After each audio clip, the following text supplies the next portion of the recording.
What is this?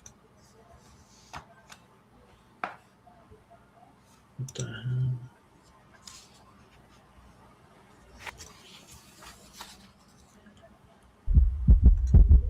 Hello, everybody. Man, I was bad.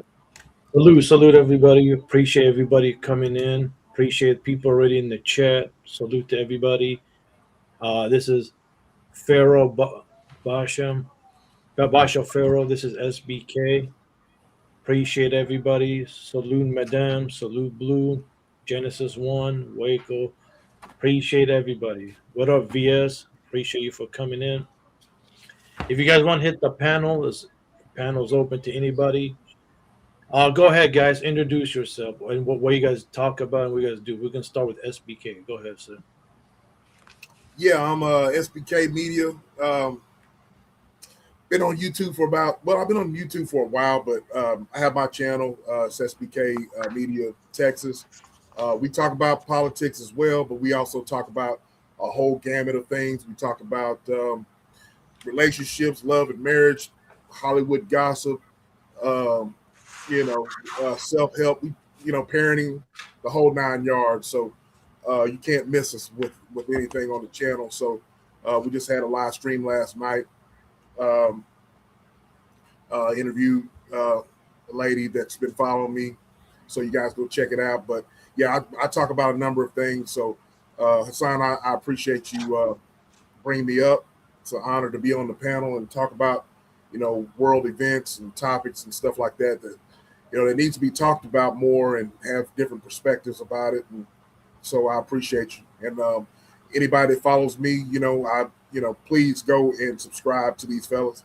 You know, we need more uh, topics and thought provoking content that makes you think and makes you uh, just makes you want to uh, pay attention to what's going on in the world. So yeah.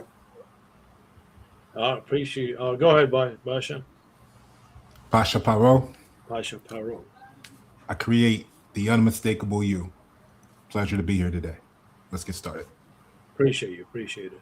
So, what do you guys think about Trump so far as a president? 1 year and 8 months in. Go ahead, Basha. President of what? Of the United States. Right? Isn't that where we need to start, if you ask me? Yeah.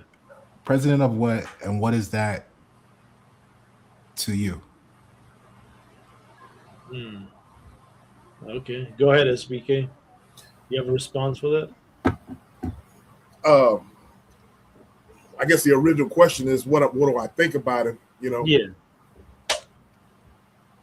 Look, it's undeniable that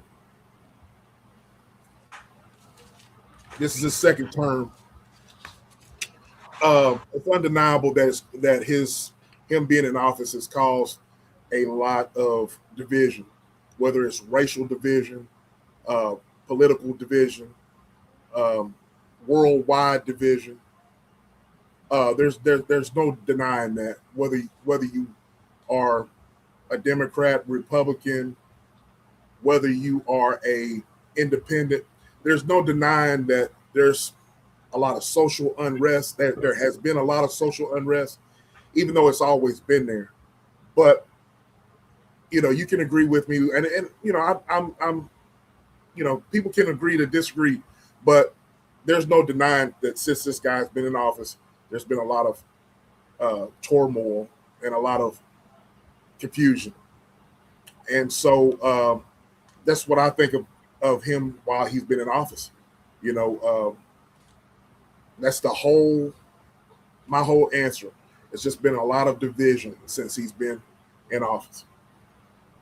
As a man, that's a whole different subject right there. You know what I mean? But as a president of the United States, there's no denying that he's caused a lot of division and a lot of confusion. Yeah. A lot of the country's been divided. There's a lot of wars going on.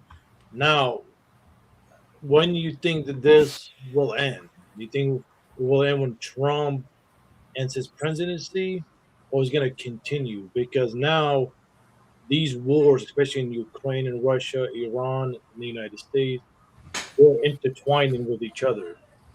So it's like some people are saying we're headed to, or World War III is already started. Yeah. Go ahead, Pasha Pharaoh. Hey, Pasha Parot, I think Hassan, that's a great question. And to build on what SBK was saying, to answer that, we got to go back to the first question. Like, we can't just hop, skip, and jump on that road. You know what I mean? It's not a hot potato with that. We got to really want to know the answer, not just the first thing that comes to our mind, right? Because there's systems, perception, actions, and that's what creates affiliations. So when I asked in response, president of what? Before we can really speak the right frequency of what our true perception. You're cutting out a little bit. You're cutting out. Okay. Before we can get the perception, get the right frequency of what our perception is, we got to identify that first, or else we'll never see the system for what it is, right? And then that'll control our actions and make them misaligned. So we got to know our affiliations, because all of those three systems, perceptions, actions define what our true affiliations is. We might be feeling some type of way for the wrong reason. So I took a couple notes on what he said, but that's where I got based on what SBK, you asked the perfect question to follow up. We got to go back and continue that first question. Get deeper into it. Know ourselves. That's when it'll end. When we know who we are. I yield. Okay. So what I've been seeing on the news, even American news don't even report on it. Things are escalating. Things are getting bad. And like I said before on other panels, wars are, like how you say, they're joining together, like they're intertwined with each other. Now everybody's picking a team. Which team? Either you pick the United States or Russia and China. Things are escalating, and people need to take this more seriously. True, the American media not really talking about it. They're only talking about Pacific situation and everything. They ignore everything else. But people need to start waking up more. So, do you think Trump should be impeached? It's time for him to go, or leave it? Go ahead, SBK. Oh, the whole 9 yards, you know what I mean? But will it ever happen? No. The thing about it is that people. Sorry about that. No, you're good.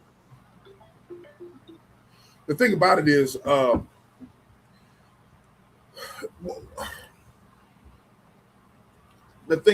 lot of people claim that they're not political. All right, and I get it. You know, a lot of people are not political. A lot of people are not going to pick a side or whatever. But the thing about it is that, you know, should he be impeached according to American politics? Should he get up out of there? Of course. If it was any other president besides, let me back up. The way he's being followed right now, it's almost like a cult-like following. All right. This man can do no wrong. This man has admitted himself that if he goes down Fifth Avenue, he could unalive someone and he could get away with it, right?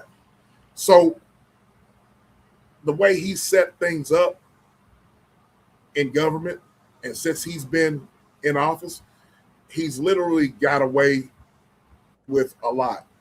He's enriched himself so much to the point to where it's, you know, he's the biggest scam artist ever. You know what I mean? He's enriched himself. He stole from the American people. He stole our tax dollars. So that's an easy, to answer your question, that's an easy yes. He should be up out of there. You know what I mean? He should be impeached, you know, but is it going to happen? Absolutely not, man. You know what I mean? Absolutely not. That's just the way of the world right now. Oh, okay. Go ahead, Basha. let's look at why we feel the way we feel, if that's your feelings, right? And because that represents a lot of people's perspective on it. So, and there's people that got other perspectives, but whatever you're looking at is because of this. It's not the individual, right? Because you said earlier, SBK, you said, and I quote, since he's been in office, and my question to you is, why limit it since he's been in office? Why not look at it as an issue since there's been an office? Yeah, I agree with you. It's always been an issue. It's always been an issue when it comes to the racial divide. But all he's done is he's just brought the roaches out of the closet. You know what I'm saying? He's brought, people have been wearing a mask, they've been hiding or whatever, and he's made it okay for people to just come on out and be themselves, which is cool. You know what I mean? That makes me know, hey, that's how you really feel. That's how you are as a person. I'm talking about the average civilian, you know. But I see where you're going with it. You know, he's just basically kind of like uncovered what people are really thinking and what people are really living their lives as when it comes to racial divide, when it comes to money. You know, I see where you're going with it. I agree. He just this year's Mercedes, right? So the issue, there's been at least one issue with every president from somebody's perspective. So if we stop for a moment, because you said he's allowed people to show you who they are. Well, why the fuck we ain't showing who we are? Why we ain't turning the fuck up?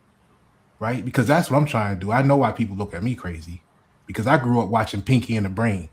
And they said, we're going to do the same thing every day, Pinky. Try to take over the world. So why we mad at the person next door to us who watched Pinky and the Brain too, but they really out there doing the shit? That I'm trying to really out there be doing the shit. Right? Because if we take over the world, we ain't got to fucking worry about what Trump's saying or whoever they put in there 5 years from now, because we run the world. Right. Be a revolutionary. No, because again, you gotta look at it like this. Most of the people don't have the money or the resources. Two, a lot of people are afraid if I do this, I might go to prison, I might go to jail. So there's a consequence. Now, I'm not saying there's no consequences for the billionaires and the powerful, but they can get away with certain things. Yep. The only way they go down, if they so-called snitch on each other. Okay, he has to go now. So that's why a lot of people say, "Nah, it's not worth it. Let me live my comfortable life and keep it pushing." But it all ties into what you were saying, and I'll slide this right over to you, SBK. Let me put this on the table because it ties into what Hassan was saying earlier with pick a team, and that's where it goes back to the perception. We got to know what the teams really are. You're right, money tight, but we can talk about 1 trillion spending power when it comes to Versace. Yep. When it came to Target, we can talk about 1 trillion spending power. I don't price missiles. I don't price jets. They're not cheap. So why we not sending our people to college to get the degrees to make them? So at least, but we can make a 69, right? Right. Go ahead. Go ahead, SVP. No, you know, it's. I feel you. The thing about it is that people, what I see is a lot of talk. All I see is a lot of talk. I really do I really care about how Trump acts? I'm at the point to where it's like it doesn't surprise me. It's just that people do a lot of talking, but you got to worry. It starts from the inside out. And what I mean by that is you got to make sure that your community is straight first. Your city, your little city, your county. Make sure that's straight first before you can look on the outside the whole as a country. But a lot of people just do a lot of talk and complain about what's going on, but they don't do what's necessary. I feel you, bro, about take over the world, be a revolutionary. If that's what you want to do, you know what I mean? By all means, do that. Hold on, before you continue, you gotta clarify for us. What do you mean when you gave it the inflection of take over the world as one meaning to you and revolutionary? What is it? What do those two terms and phrases mean by to any you? means necessary. That's what I mean. By any means necessary. Point blank. Period. By any means necessary. Just like you just said. Just like you just said about. Hey, I know how much a bomb costs, or how much how about we just send our people to college to learn how to do those things? You know what I'm saying? You just answered your question. Coca-Cola did the same thing, though. We can agree that we can do it on a Coca-Cola level too, and they did it with a chemical formula. Like, it doesn't have to be aggressive. Matter of fact, they're beating the shit out of us because we don't know what words mean.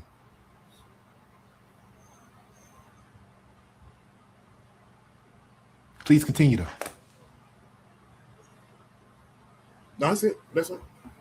Okay, so you made some great points. If I could, real quick, Hassan, because you said lots of talk, right? And if you go to my book, you gotta grab my book. Here's the original cover. I just changed the cover on it, but just go to the page and see all that. But we'll see early on in branding, right? In the branding war between America and the United States, the United States branding positioning was believe it, right? And that's what a lot of talk, they want you to believe it. But in America, we got the opportunity to earn it. But that's the difference between talking and doing. But I know we got the doers here. Go ahead, Hassan. No, I got you. So I'm gonna show you a video, right? How they've been planning stuff 20, 30 years before. So we can blame Trump all we want, but remember, this is bigger than Trump. So just check this video out, and I want what you guys think about it.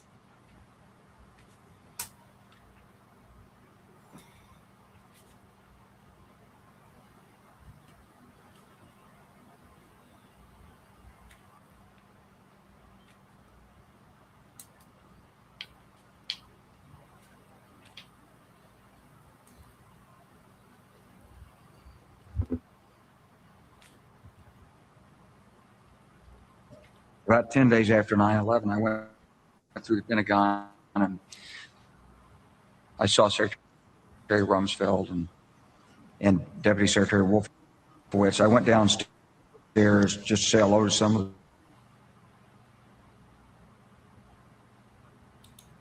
them. He said, no. He says, we've made the decision. We're going to war with Iraq. This was on or about the 20th of September. I said, we're going to war with Iraq. Why? He said, I don't know. He said, I guess they don't know what else to do.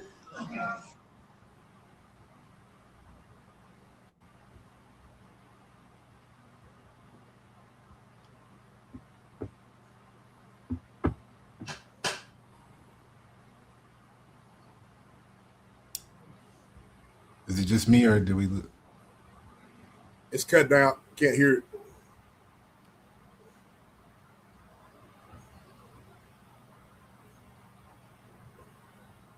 Whatever you.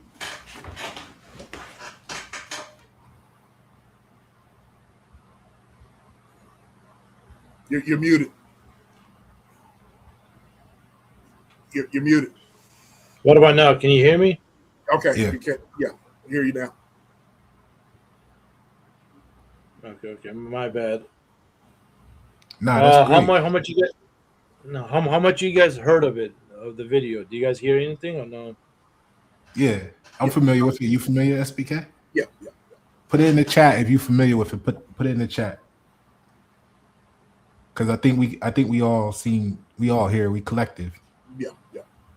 Now what you gonna share with us with that, Hassan? Go ahead and give us the precept. So anyway, the point of that video is even though Trump started the war, these plans been planted years, decades ago. So Trump is just doing his part. You see what I'm saying? Yeah, he sold the people. He sold the people change, no more wars, just to get in. But the whole time, he has people higher than him that he has to answer to. So that video literally just says it all. Like these wars been planned. Like this is not shocking, and this is the people why I need to understand the stuff that's going on. And people get distracted, especially in this country. The distraction is bad. You know, while they're doing all this stuff, by the time this well, fellow Americans wake up to it, it's too little, too late. The damage already been done. You see what I'm saying? By the time the Americans finally start to realize what's really going on, people already been unalived, people already been in prison, people already been killed, wars been started, and that plays effect. You know, groceries is up, gas is up, homeless is drugs. People on crazy drugs now, and no one's really talking about in December Trump is going to approve the draft. I'm hearing like December he's going to sign on it and move on. So what does that mean? They're planning for a bigger war. So are people ready for the draft? Is it going to be approved? And things are escalating. Right, go ahead, SBK. That doesn't surprise me. I agree with you. That video, man, that's just it's just confirmation that everything's a game. Everything's a game, and everything has been strategically set. No matter who's in office. So Trump he's a puppet. We know he's a puppet. You know what I mean? But it's just everything's a game. He's just going by the script. Oh, go ahead. Yeah, all well documented. We know the wars are planned earlier, and I think what we need to value is counterintelligence. So, like, not that I came here to plug the book, but this right here gives you the future till 2040. So, okay, they might be up 30 years, but I just gave you 15 right here.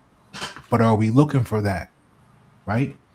Because, or are we emotionally attached to the past and we keep looking backwards that when someone brings us the future, it feels negative, right? Because we see the past and what we want to do for what happened 20 years ago, and we see that as positivity.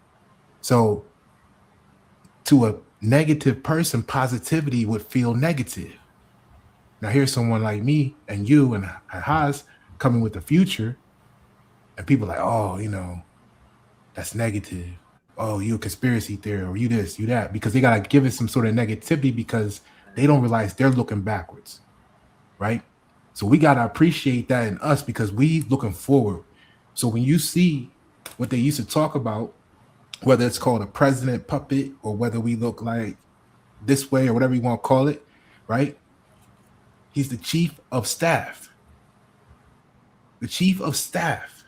But the problem is because go back to the beginning, our perception of the system is fucking up our actions. Our affiliation is off. So we don't realize the chief of staff is our head servant.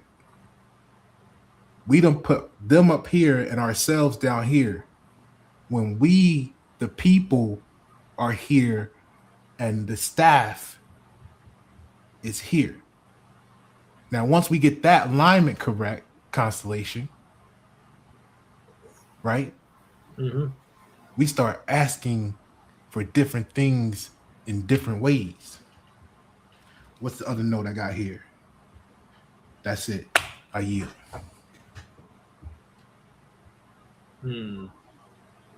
Okay. Shout out to SBK. We're gonna play the video now, at least, and so everybody else have a better understanding. But go ahead, SBK. I'll play it. About 10 days after 9/11, I went through the Pentagon and I saw Secretary Rumsfeld and Deputy Secretary Wolfowitz. I went downstairs just to say hello to some of the people on the joint staff who used to work for me. And one of the generals called me in. He said, "Sir, you got to come in. You got to come in and talk to me a second." I said, "Well, you're too busy." He said, No. He says, "We've made the decision. We're going to war with Iraq." This was on or about the 20th of September. I said, "We're going to war with Iraq. Why?" He said, "I don't know." He said, "I guess they don't know what else to do." So I said, "Well, did they find some information connecting Saddam to Al Qaeda?" He said, No. He says, "There's nothing new that way. They just made the decision to go to war with Iraq." He said, "I guess it's like we don't know what to do about terrorists, but we got a good military and we can take down governments." And he said, "I guess if the only tool you have is a hammer, every problem has to look like a nail." So I came back to see him a few weeks later, and by that time we were bombing in Afghanistan. I said, "Are we still going to war with Iraq?" And he said, "Oh, it's worse than that." He said, he reached over on his desk, he picked up a piece of paper. He said, I just got this down from upstairs, meaning the Secretary of Defense's office today. And he said, "This is a memo that describes how we're going to take out 7 countries in 5 years, starting with Iraq and then Syria, Lebanon, Libya, Somalia, Sudan, and finishing off Iran."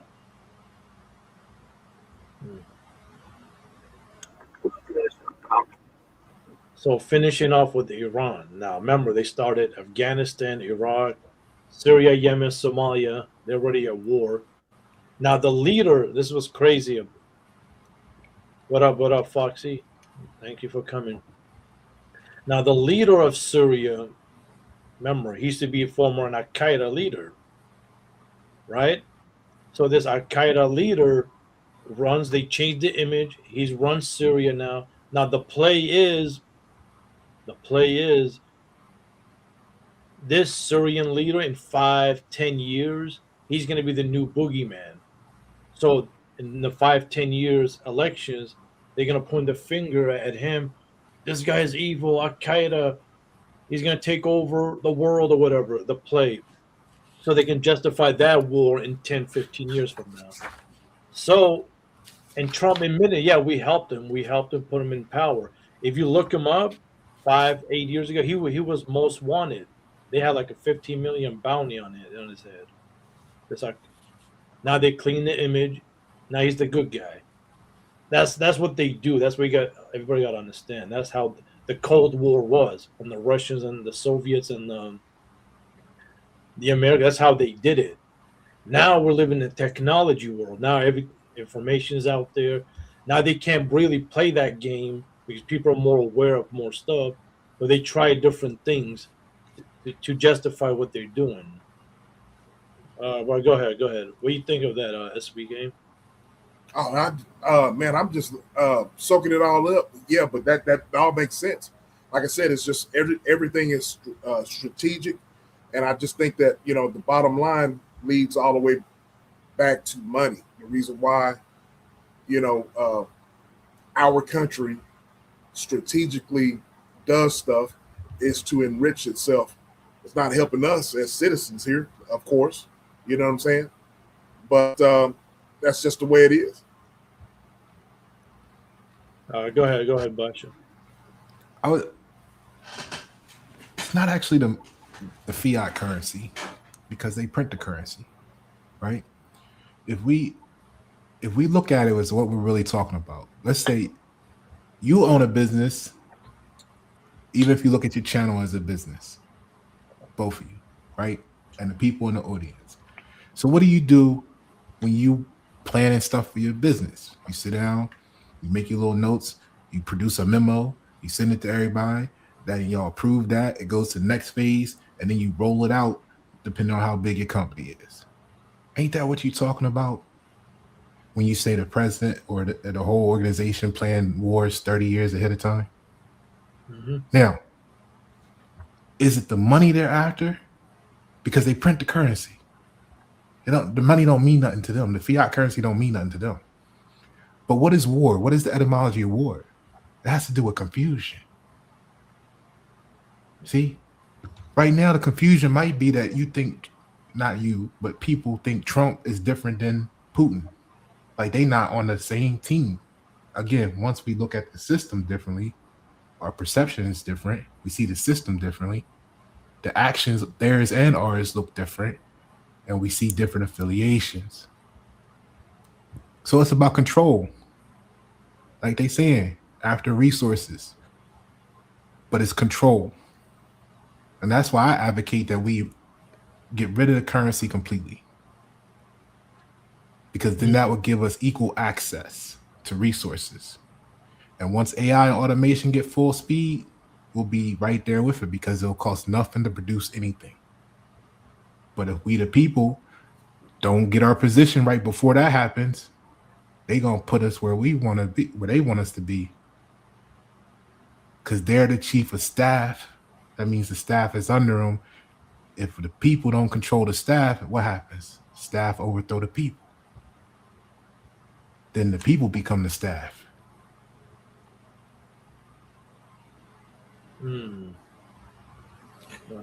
I also agree. Fox has put in the chat just like they after the power. You know, control. Correct.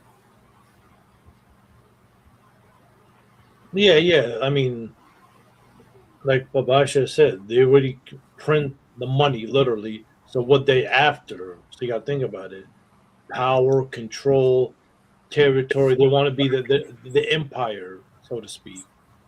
Now, what the world is seeing, American influence and the empire is collapsing. Right, it's big time now. Russia sees that. China sees that. Turkey sees that. But doesn't mean the United States is not going to go out without a fight now, and this is why things are going to escalate. China just sitting back and watching the show. Okay, how fast they respond and what they doing, and they taking notes. Everybody's watching everybody. This is like Cold War 2.0, so to speak, but even worse. Now the question is, how far are they willing to go, though? How far is willing the United States will go? How far will the Russia's willing to go? How far is China's willing to go, and so on and so forth? Like Russia made a good point. Putin and Trump is like they're the same. He speaks Russian, he speaks English. The mindset is kind of the same, but they're coming at it differently. See, the problem is now with Trump, he messed up where he said the quiet part out loud. This stuff we see, they've been doing it. They've been doing it all the. But back then, when you speak all your conspiracy theories, or you hate America, or you're a communist, or blah blah blah, Trump is saying the quiet part out loud now. It's more obvious. Now, the only people are still stuck in that mindset. Either one, they're getting paid, or two, they hate being wrong. They're stuck in that mentality. Blame them. They're the evil, the good guys. Until, God forbid, something really bad happens and they finally wake up. America is waking up. So, and I remember seeing one video guy explain, okay, even when we start a revolution, where the hell do we start? Because we know the people in D.C., they're not in charge. So what do we do? Like, he said, well, okay, so your options, each state of the United States become their own country, or have a revolution and roll the dice, and which, I mean, is really not going to change nothing, but it's like when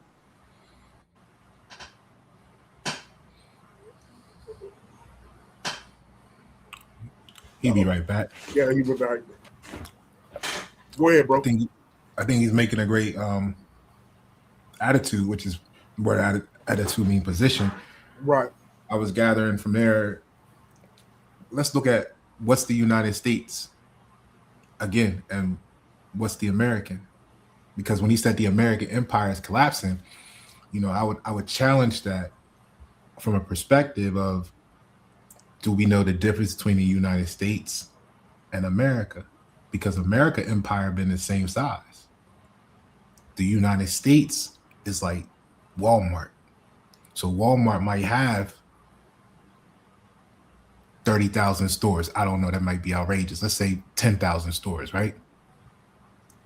Now, But 5 years from now, economy, whatever, they might only have 4,000. We would call that a contraction. We would say the Walmart empire collapsed. But the landmass that the Walmarts was placed on, if we could just say North America, is still the same size. So to store the United States might be losing influence, structure, infrastructure, agency. But the American empire has been what it is, and we gotta look at it not as revolution, because that might scare some people, and we need to reach critical mass. Why don't we look at it as a renovation? Because that's how they took it from us. It was Right. already here. Right. They renovating. We just gotta change the crews. So what? How do you say when you say change crews? What do you suggest? Again, that comes into the perspective of us knowing who we are. Once we know who we are, then we'll know who they really are and or supposed to be. Then we can get the relationships right. And once we get the relationship right, now we can start perfecting how to be true. As long as we confused, we at war and don't know it. It's silent. What do you think is confusing our folks the most right now about everything? What does the word technology mean to you? Technology. What it means to me, it's a whole electronics, social media, the automobile industry, anything that has to do with mechanics, et cetera, et cetera. Fair. I appreciate you sharing. And originally, the application for technology referred to grammar. So to answer your question, technology, we're imprisoned by the grammar. What someone says to you, most people influences how they feel, right? Because that's the big thing on social media. It don't matter what you do for them, they're gonna remember how you made them feel. When you out here saving the world for them, they talking about you hurt their feelings. Right. We ain't got time for that. Right? Right. All right. So why they feelings hurt though? Chances are because they don't understand the technology. That fucks up communications.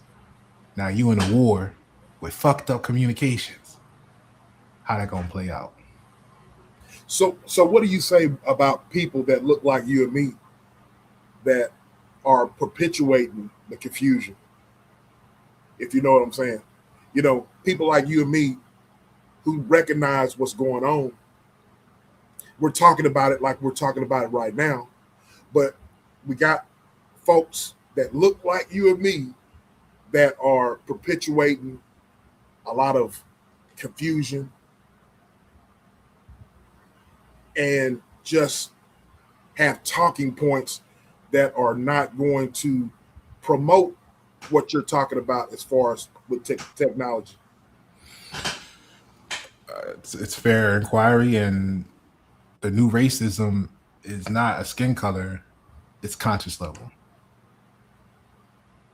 It's what elaborate. What do you call a state, right? What do most people call a state? They think about a location on a map, right? Right. Even if they think about small city state, like they still might think about this city as a state. What about your state of mind? Right. So it's not really about no more what we look like. And when you go back far enough, it wasn't like that either. It's about what frequency we on. Now, I'll add this. We can't assign the energy of malice to another just because they sound different than we do. See, they were taught that in a lot of cases, or taught a foundation that allowed that construct to be built on top of it. So I got to the point in life where I stopped blaming the people, because the people is the product of the system. So now I know the system's fucked up. But don't you think So that we gotta change the system. don't you think that at one point in time people need to take accountability, even though the system is fucked up and they were taught some stuff, but they're gonna have to take accountability and do research for themselves? Well, yes, right? The question is, I think everybody would do that. The question is, time is the emotion. And how much time is it going to be for each individual to go through their rites of passage where they can identify themselves as the problem? That's a hard thing to do, to accept and blame yourself. I thought it was easy because I just take ownership for everything. You do something wrong around me, what affects me, I got myself in that proximity, no matter what the shit was, right? All right. So that's a hard thing when you talk to most people. They don't see it like that. And that's where y'all were talking about blame earlier. In other words, you're saying they don't want to take accountability. But what I'm saying is they may not also know that they're wrong. See, if you came from a concentration of 9 out of 10 people told you were right for the last 3 decades, and then us, one of the top 5%, 2%, whatever, just critical thinker, whatever you want to say, come to you with some different ass shit, you're going to be like, wait a minute, man, I ain't wrong. Everybody I knew my whole life said this is what it is. You sound different. Right. We got to perceive that. So it's not to say it's a good investment of energy to say they're fucked up as a person. They just got fucked up information. But then again, if you had a lot of fucked up information for years and you're programmed like that, right? I see what you're saying. If you see a different perspective when someone brings you a different perspective, and everything around you is it's contrary to what you've been taught, right? Right. But you still hold on to that ideology, right? Right. Look at it this way. I'm up to speed with you. Look at it as you're in a military company, small group of, people, Delta Force, Marines, whatever. You on your team. You got orders. So let's look at it not as, oh, this is what we were taught. Let's look at it as these were the orders you were given. Now you on your mission called life. Think about the movie. He said, get to the chopper, right? It was the rendezvous point. You in the middle of trying to get to the chopper by all means, any means necessary. You're not going to realize something's wrong following your orders in that case until you arrive at the rendezvous and discover for yourself it was faulty information. So that's why it don't matter what we saying to them. So we can't blame them in that moment at that space and time. What do? When there's a problem on the product coming out the assembly line, we know we got to go change the settings on the production equipment. Ain't no point in yelling at the product. It's already out there it's already out there. It came out the other end already as a finished product. It got this barcode on it. Let's go fix the machinery.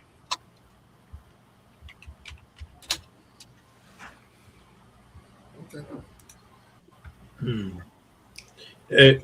I appreciate you guys for keeping the conversation going. My system's acting up, but what I was saying before I was cutting off, or like, do we go for a revolution? Do we start a civil war? Because a lot of people in their mindset of civil war, or just keep the way it is.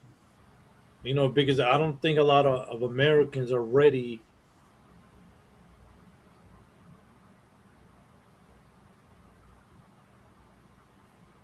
For the worst. Oh, there you go. Damn. No, I'm back. I don't think a lot of people are prepared what's next coming. What do you think is next coming? What up, Big Heavy? Well, it depends on which group you're talking with.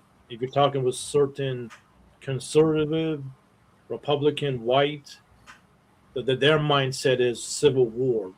They're building militias. They're getting armed. They're already. If you're talking about the racist group separate, they want to take everybody out, like every black, brown, everybody get the hell out of the country. If you're talking to the minorities, they want justice. They want equal, like they want the system to treat the other race the same way they get treated for the same crime. Doesn't mean me and this person did the same crime. I got 30 years, while he got 5 years or 6 years probation. Remember, there's different groups, different mindset. There's everybody's in their own little cliques now. So, it depends who you talking to and which group and what is their mindset, like how far they're willing to go. Go ahead, Basha. No, we'll let SPK go first this time. No, I'm good, man. I was listening. Go ahead and cook, bro. But I agree with you, Hassan. It just matters whose side is doing all the. If there's going to be look. I truly believe it's on the verge right now on civil war. Whether you agree with me or not, that's just my opinion. It's almost that way right now. Racially and politically, and it's all tied in together, it all goes back to what, when you went off a little bit, Hassan, it all goes back to what I was talking to the brother here about folks perpetuating confusion, whether it's in the community or on social media or on, people are always perpetuating, whether it's violence, lies, bullshit propaganda, the whole 9 yards. I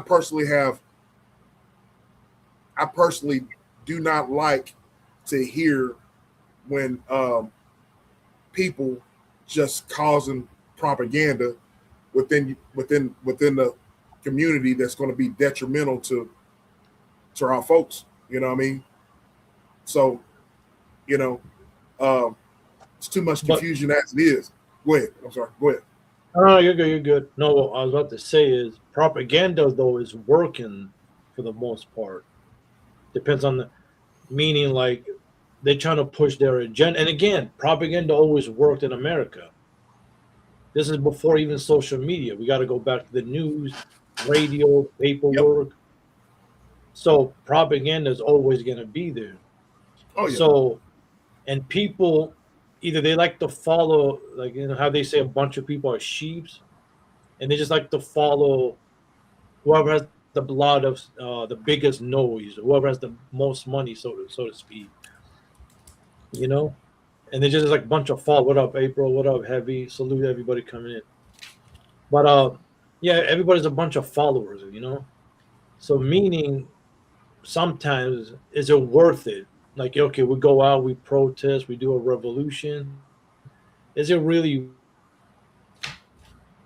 worth it? Are you willing to go to prison? Are you ready to sacrifice your family for something? Then 15 years later, everybody forgets about you. And then when you pass away, they might do a documentary on you. They might do a movie on you. They might praise you. Oh, he was right the whole time. So are people willing to take the risk? I think Go ahead. Go ahead, anybody. That's a great question, because the prison right now is social media, right? It is those type of elements, because like we're talking about conscious conversation like this. If we were on here watching puppies fall off the counter, this would be on 10 million views right now, right? But because of what we're talking about, they practiced it in China with the social credit score system, right? So Hmm. the propaganda, from my note here, what you were saying, what you guys are talking, mentioned the word propaganda is like the military term for marketing and branding. That's why, listen, that's why I wrote this book. Okay. High level marketing and branding. You see, it kind of looks military. It's even got people with the little scope rifles there. It's very military oriented in the beginning. I just changed the cover last week, 2 weeks ago, whatever it was. But propaganda is military term for marketing and branding, right? They flew over the country. They dropped little pamphlets back in the day. People picked it up. They read it. Those are flyers for the party, man. Right? Okay, it starts to get in their mind and they talk to each other. You're doing what? You're marketing and branding. Now, bring that forward to what you guys were just saying. All these individual groups are marketing and branding themselves. Now, when we just put it like that, what we really mad about? You said it earlier. If we all got this, if I'm outside of the Trump any president thing, right? Conversation. I'm American, right? U.S. citizens vote. Okay. So, but if you're saying that Trump gave everybody this access, then what are we doing with it? We're talking about what everybody else is doing with theirs. Right. I yield. Go ahead, SPK. Now, I got nothing to add on that, man. He's cooking. But I will say that that's the reason why you have to. I encourage everyone within the sound of my voice to not just take anybody's word for anything. You have to do your own research and not just take our words for what's going on in the country, what's going on in the world. Do your own research. Don't be a sheep, as we were talking about. Do your own research and do what's make a conscious decision to guard your eyes and your ears from what a lot of times is bullshit that you see. You know what I'm saying? Because a lot of people are not going to be reporting. Majority of people are not going to be conscious like we are right now when it comes to these types of topics. They're not going to dive deep into why. They'll tell you, oh, this is happening right now. Why is it happening? Oh, they're just going to give you some blanketed, excuse as to why you're going to war. You know what I mean? Not dive deeper into it. You see what I'm saying? Before we go on to Powell's question here, SPK, where you just said it's like similar to YouTube, right? Uh-huh. Something happens, somebody comes up to you, he did this, she did that, and in reality, they don't know the full story. They don't know what's behind it, what caused it, and they're just going off on what they heard on live, right? They don't know what. Same thing here. People is going off on like what they see in the media because again, the news that's what they've been showing. Remember, they like I said earlier, they only focus like if you pay attention to Fox, MSNBC, CNN, they only focus on 4 or 5 stories, and they've been dragging it out for 3-6 months, and they find another 4 or 5 stories, and it's like nothing else matter, Right. But yeah, so again, it's really hard to take people out of that mindset. So this question for us, for everybody, Hassan, this is questions for you and your guests. Do you think the president will stop any thoughts of a civil war because they are more focused on the outside country wars? We start with you, SPK. What do you think about this? Do I think that the president will stop any thoughts of a civil war? No. Do I think no? I don't think he cares anything about civil war, because basically ICE is causing civil war right now. Because under his leadership. You know what I'm saying? and what do I mean by that? He's arresting people that are citizens. You know what I mean? That's civil war. So to answer the Queen's question, he don't give a damn about nothing about civil war. He's not going to stop at nothing. What he's going to do best if there is a civil war that breaks out, he's going to go and hold up an upside down Bible and an upside down Bible and say that they need to pray. You know what I mean? This is the same man that shits himself, ladies and gentlemen. This is the same man that wears diapers and so forth and so on. It's the same man who has some very serious health issues. All right, he's near the end. All right, he doesn't care about stopping at anything to stop confusion. That's my thoughts on it. Go ahead, Bush. So I'm always gonna be true, right? And to be true, one can't be true without consideration of the infinity, right? Again, I'm impartial to the guy, but we all shit ourselves at least once, right? Not like that, bro. And hold on. What I'm saying is, we can say that today, right? And then something happened tomorrow. Let's say in a car accident, change your physiology, and now you gotta live with that for the rest of your life. Does that make you less of a person? Well, you It's should kinda be. Hold on. It's like the question of when you see a homeless person on the street that used to be an engineer 2 years ago, does that make them less talented? That's because a they different homeless? analogy. That's All right. But here's what I want to get at with the question, though. The question says, will it stop any thoughts of a civil war? And I would say no, you can't stop the thoughts. But the question is, are they maybe attempting to actually cause those actions? Like, is that the plan? Right? And then sorry for the echo. the worst. No, you go.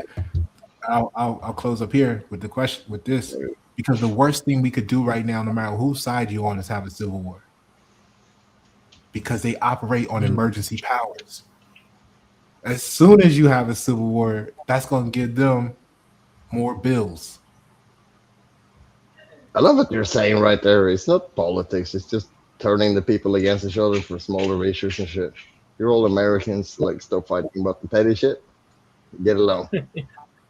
What up? This is EPB. I gotta go down watermelon, bro. Salute. Cheers, he's from Ireland. No. Appreciate it. No, but what do you think about this question? Norwegian, not Irish. Oh, you're Norwegian. My bad. Yes. He's a Norwegian. No, my friend's Irish, so I get the confusion. But cheers, Sansa, and nice to meet you both too. Sorry, I'll be quiet. I like what you said though. People are people. Stop the petty argument. Is that in the ballpark? No, I appreciate you for coming up, but go ahead, finish up what you're saying, Bush. Sorry. No, that was it. Close the other floor. SBK, do you have a response to that? Bush, Yeah, you can't stop anybody's thoughts or whatever, but you can't. He's right about that. You can't stop anybody's thoughts, but I'm not gonna be impartial to old dude or whatever. I'm not gonna be. I'm gonna hold. I don't give a damn what party you're in. If you're full of shit, you're full of shit. I've called out every president. You know what I mean? Did you just become best friends because you both made sense? I respect that shit. So I'm just gonna call out all of it. That's the way because at the end of the day, these mofos are taking my hard-earned tax dollars. Are they? What up, Cynical? No, you're right. So for me, can Trump will stop any thoughts of. So, no, it's not about if he wants to stop it. Remember, he can stop. He's the president of the United States. He can put in the word. But at the same time, even Trump has to answer to certain people above him. So if they want certain things done, it's going to get done without, unless Trump comes out and exposes it, which is going to risk his own life, or he just goes and plays their playbook. Because if they want it done, they're going to get it done. No, any means necessary. Don't matter how we feel, who's going to damage, you know. So there are people higher than Trump behind the scenes. Sorry, guys, I made more action than thought. No, it's all good. But as a president, and I know what you the mean. public, he can stop it. You know what I'm saying? But Yeah, I knew what she meant. You know, she said thoughts, but actions. But my whole thing is that he don't care nothing about that. You know, like I said, he is literally since he's been in office, we all, you know, it's been civil war. You know what I mean? The George Floyd case. You know, people. You know, so he don't let me get. I'll go on mute, man. Y'all go ahead. Nah, you did it. Okay, so we're at a state in time as a civilization on the whether you believe the earth is round or flat, right? Where we are controlling actions. We just talked about propaganda. We just talked about marketing and branding. We just talked about social media regulating your thoughts and your freedom of speech and your voice.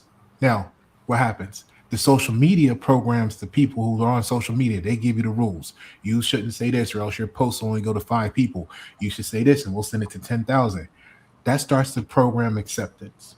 But that's not the problem. The problem is the people on the social media feed get off of social media. They go to work. They start talking to their coworkers, and then the coworkers say something like that, and they be like, "Hey, you shouldn't say that." They don't realize they're in the real world applying social media rules. Now, normative social influence means that society on the outside is changing, whether you're on social media or not, because you're being programmed by social media. So we gotta ask, what does she mean? I mean, I'm gonna ask because I could assume, but let's talk about the infinity. And then we didn't even say when they put start trying to put the Neuralinks in your head, they will control your thoughts. Or the Apple phone with the little thing that flashes, it can beam a signal into your brain through the bone and everything. They're already doing that. So I had to ask because they absolutely are able. We are able to affect others' thoughts. It's osmosis.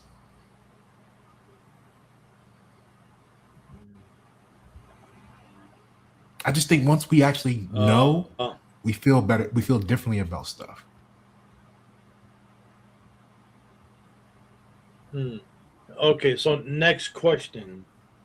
In the state of mind, like right now, how America is right now, how everybody's thinking, race, religion, whatever group you want to belong in, what is the best solution? Like, you know, like, okay, we know voting now, really, it's not going to change nothing. We're just going to go vote.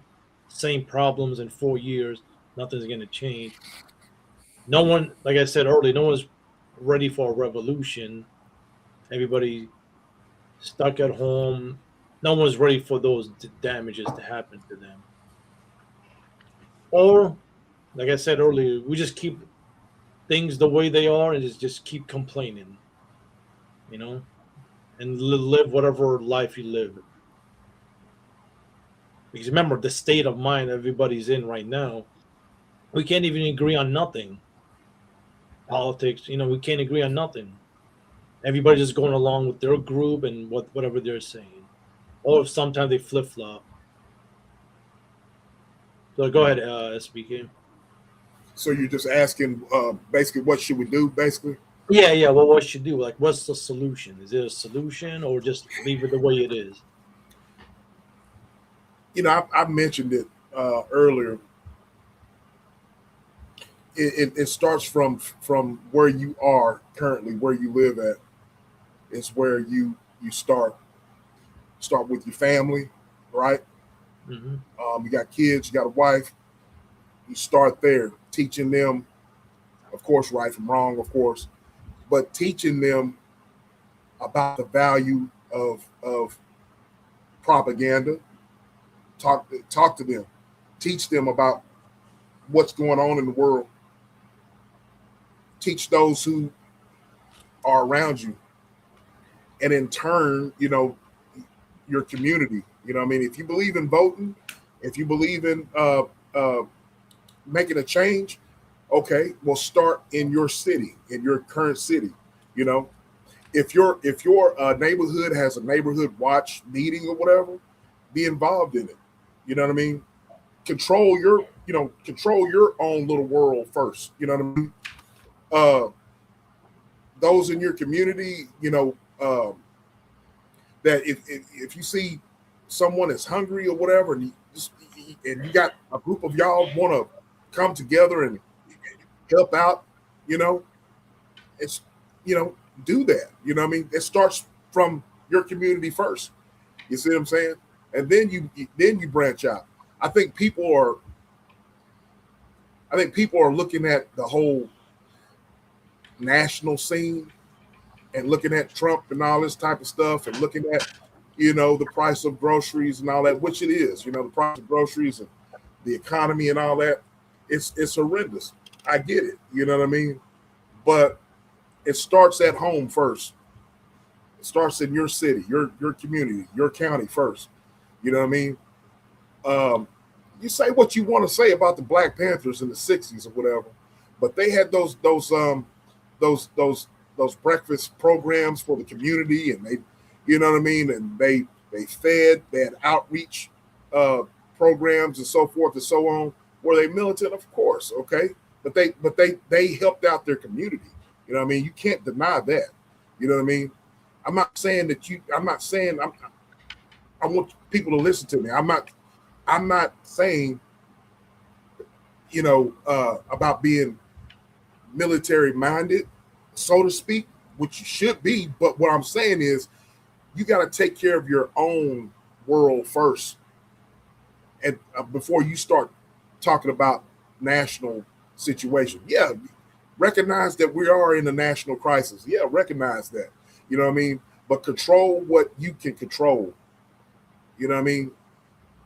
Control what's tangible. You know what I mean?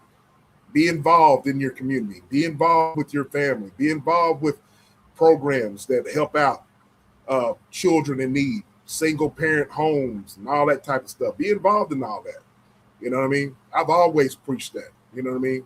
That's the most important thing to do. Go ahead. No, real quick, you are right. It starts at home, in your community, in your city. But here's the problem now. You can't hold everybody's hand. For example, Correct. what I come from, if an older person speaks up, everybody stays quiet, be respectful. Somebody gets out of line, people check him, right? Right. Over here, you can check him for a certain degree, but you can't like smack him or nothing. He might sue you, he might shoot you, he might whatever, right? So it doesn't work the same over here. Once you're 18, you're an adult. You're gonna think of a certain way. You're gonna be disrespectful. You're gonna be respectful.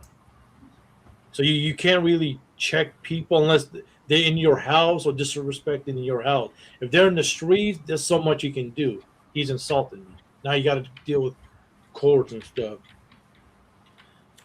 We can't control everybody's actions. That's the problem. Yeah. We can do so much. Even like, for example, your family, right? Forget the world for a second. And everybody, your family. You can't even control your family for so. Even your kids. Yeah, I hear you. Oh, you can hear them down freezing bad. My bad. But even the kids, your own kids.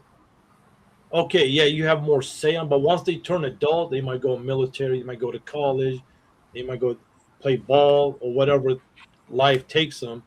But even that, you have so much to control or have a say in it. So in America, the mindset is way different. It's gonna like I remember seeing this video. This white dude was saying everybody should check their own community. Everybody should check, put people in their spot. But that's hard to do. It's easier said than actually done in America. See what I'm saying?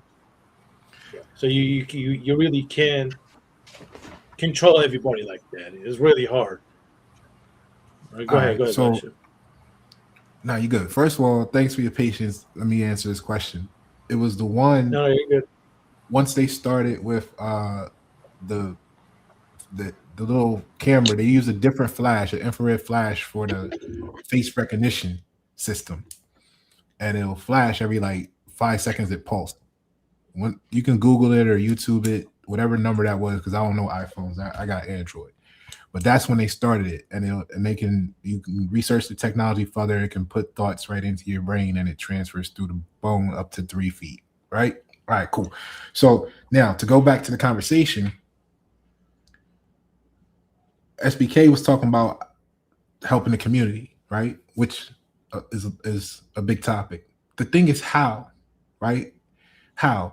Because what we're doing right now is I'm not to say this is wrong. It's what we needed to do in the 60s, 70s, but is it what we needed to do now, right? Like showing up and with a truck of turkeys on their quote holidays, right? We'll celebrate that, but then we'll frown upon a person that comes and says, look, let's get you in position to grow your business or to start a business or to whatever, get a better situation. So you don't need it. You can buy a turkey whenever you want to, right? So we'll frown upon that, but we'll celebrate someone pulling up with a truckload handing them out, right? Number one. Number two, when does it start, right? It starts right now with Shared Alive, right? It starts with these type of moments, whether it's this live or whether it's you at the break room or whether it's, the conversation you have at Starbucks, right? Have that voice. Give the truth to people and stop chiming out for acceptance in that moment. And then when you're saying in your house, right? Look at the nation as the great house. Now, once we agree on a destination, it makes it easier to overcome all obstacles. That's a Simon Sinek quote. But again, if we don't communicate properly, we can't get on the same page. We can't agree to what we really need. And stop trying to convert people. What I do is I learn what you're good at. And then we got to feed you more of what you're good at, because that way you'll enjoy doing your part to push us all to that destination. And it's enough of everything for it to go around. But yeah, it starts with Shared Alive. No, and you're right on that. Figure out what the person is good at and help them push him so they can do what they can do and move on with their lives. So now we move on real quick. Happy y'all. Let me take. No, you're good. No, you're good. You're good. The next question. Remember, we brought it on wars and military.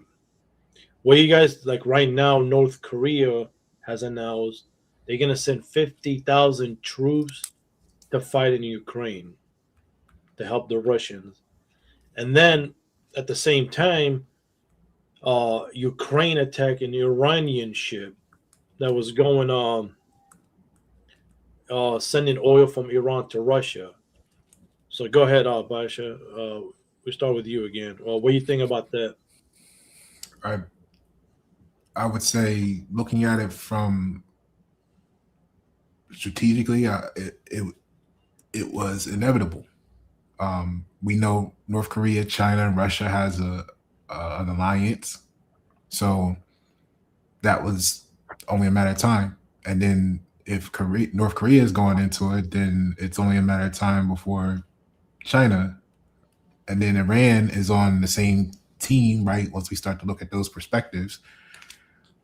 So Ukraine on Iran is just like really that same affiliation and network, North Korea, Russia, and China, which is just the invitation to get all of them involved, and then which brings the whole BRICS system into play.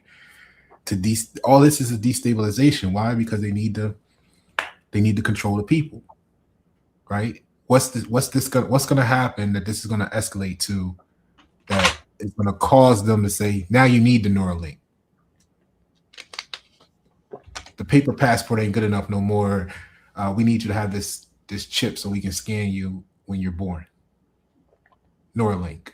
Like, that's what we got to start thinking about instead of looking at today, because today was 5, 10 years, 30 years ago, like you said. Yeah. All right. Tell me about it.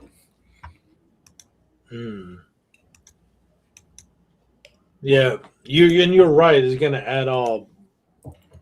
It's gonna bring in breaks into the mess too, and then the Europeans at the same time are preparing, like the whole NATO situation.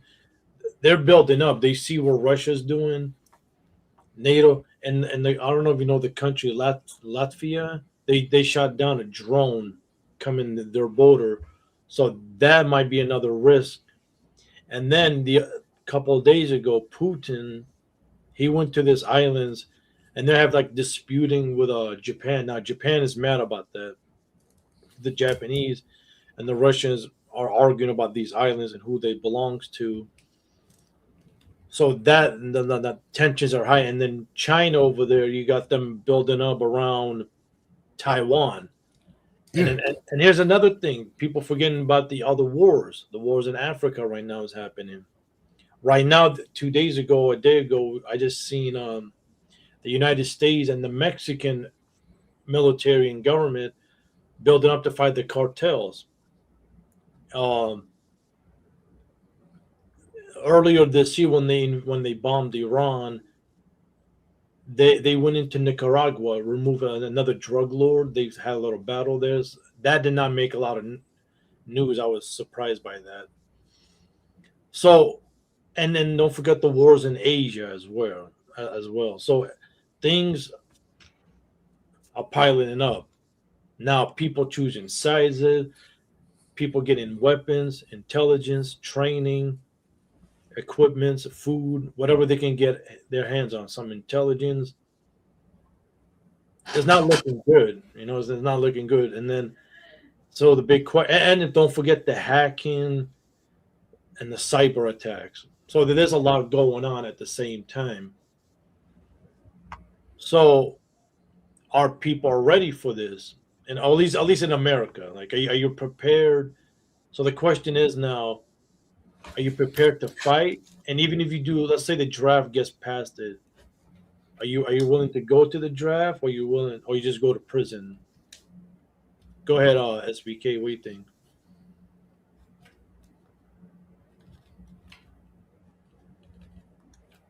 Oh, you're on mute. My bad. I'd pull a Muhammad Ali. I'd go to prison, bro. I'm being serious. You know what I mean? So, man. That's as simple as that. As simple as that, man. A lot of people talk, but no, man. What about you, Basha? Are you willing to go to war, or? The reason, hold on, look. This is gonna be true for probably most of the people here tonight. We already at war. That's what I'm about to say. This is why we don't have the friends, the 20,000 friends. This is why we don't have the $20 million, right? Because we always wind up on the wrong side of acceptance. Because governance, quote from the book, governance requires consent. And even if we don't know exactly what to do, we know we didn't consent. Right? Now, here's what we need to realize. All it takes, every change, no matter what it is, chemical, physical, whatever, it's critical mass. And when you look at the Revolutionary War, which we're going to call as we're going to remove revolutionary and put renovation, right? But when we look at the Revolutionary War, the Renovationary War, the Boston Tea Party, both of those, when you look at the numbers on site at the time relative to the event, the participation factor was less than 3%.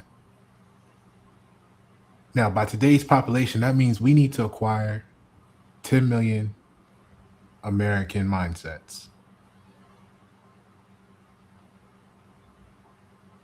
And it starts with Shared Alive.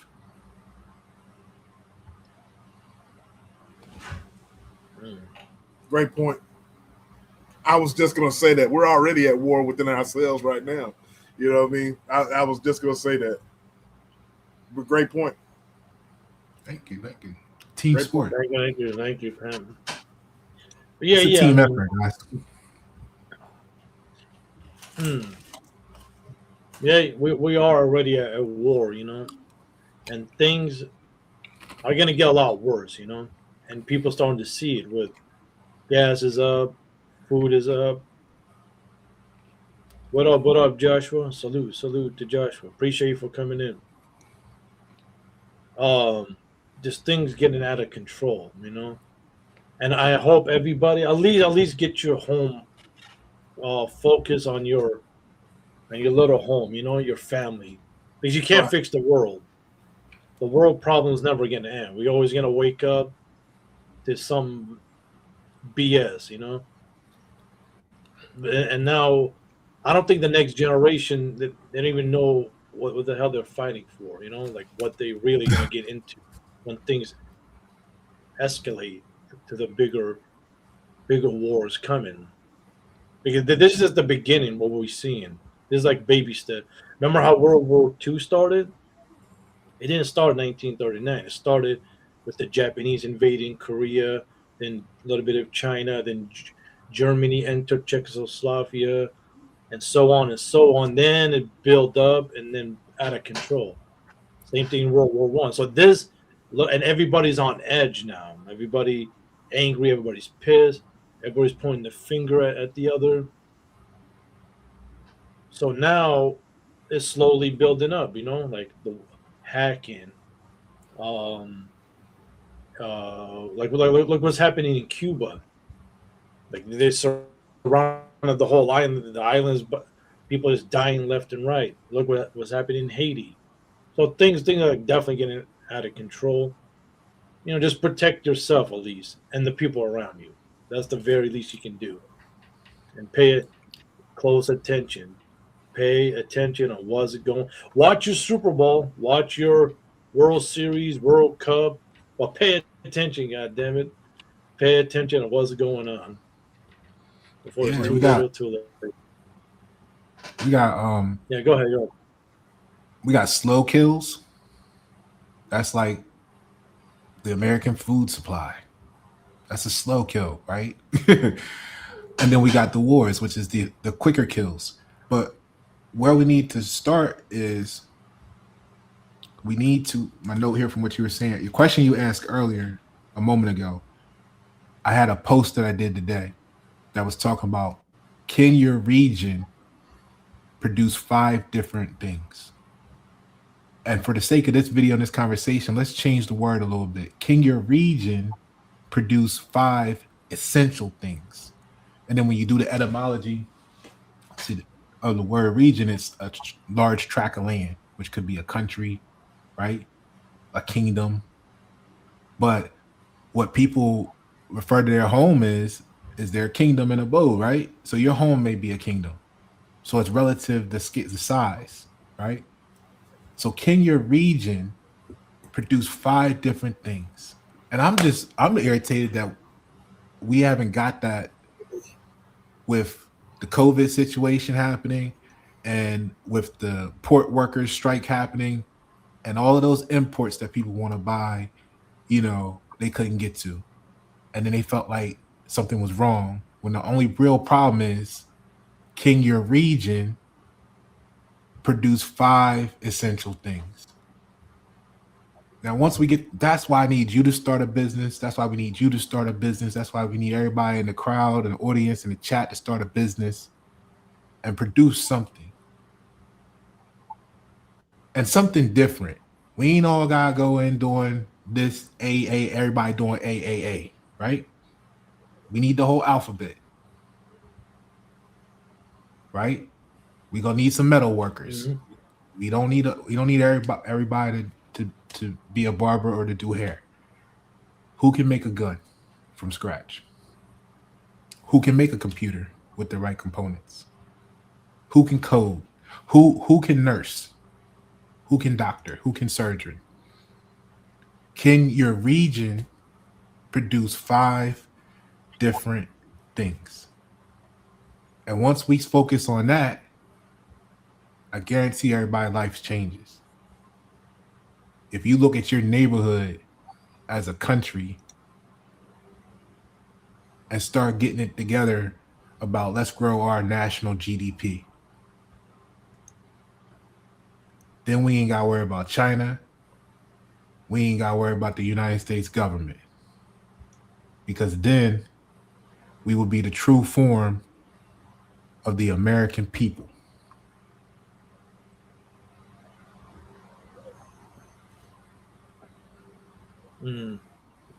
What up? I said what I said. Appreciate you for coming in.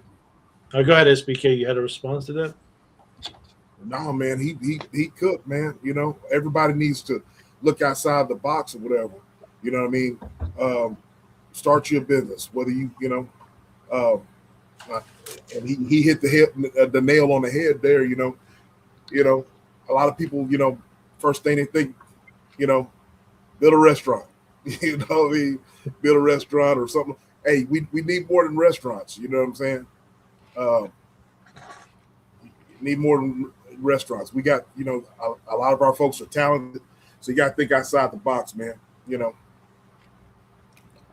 I agree. The competition is building CERN.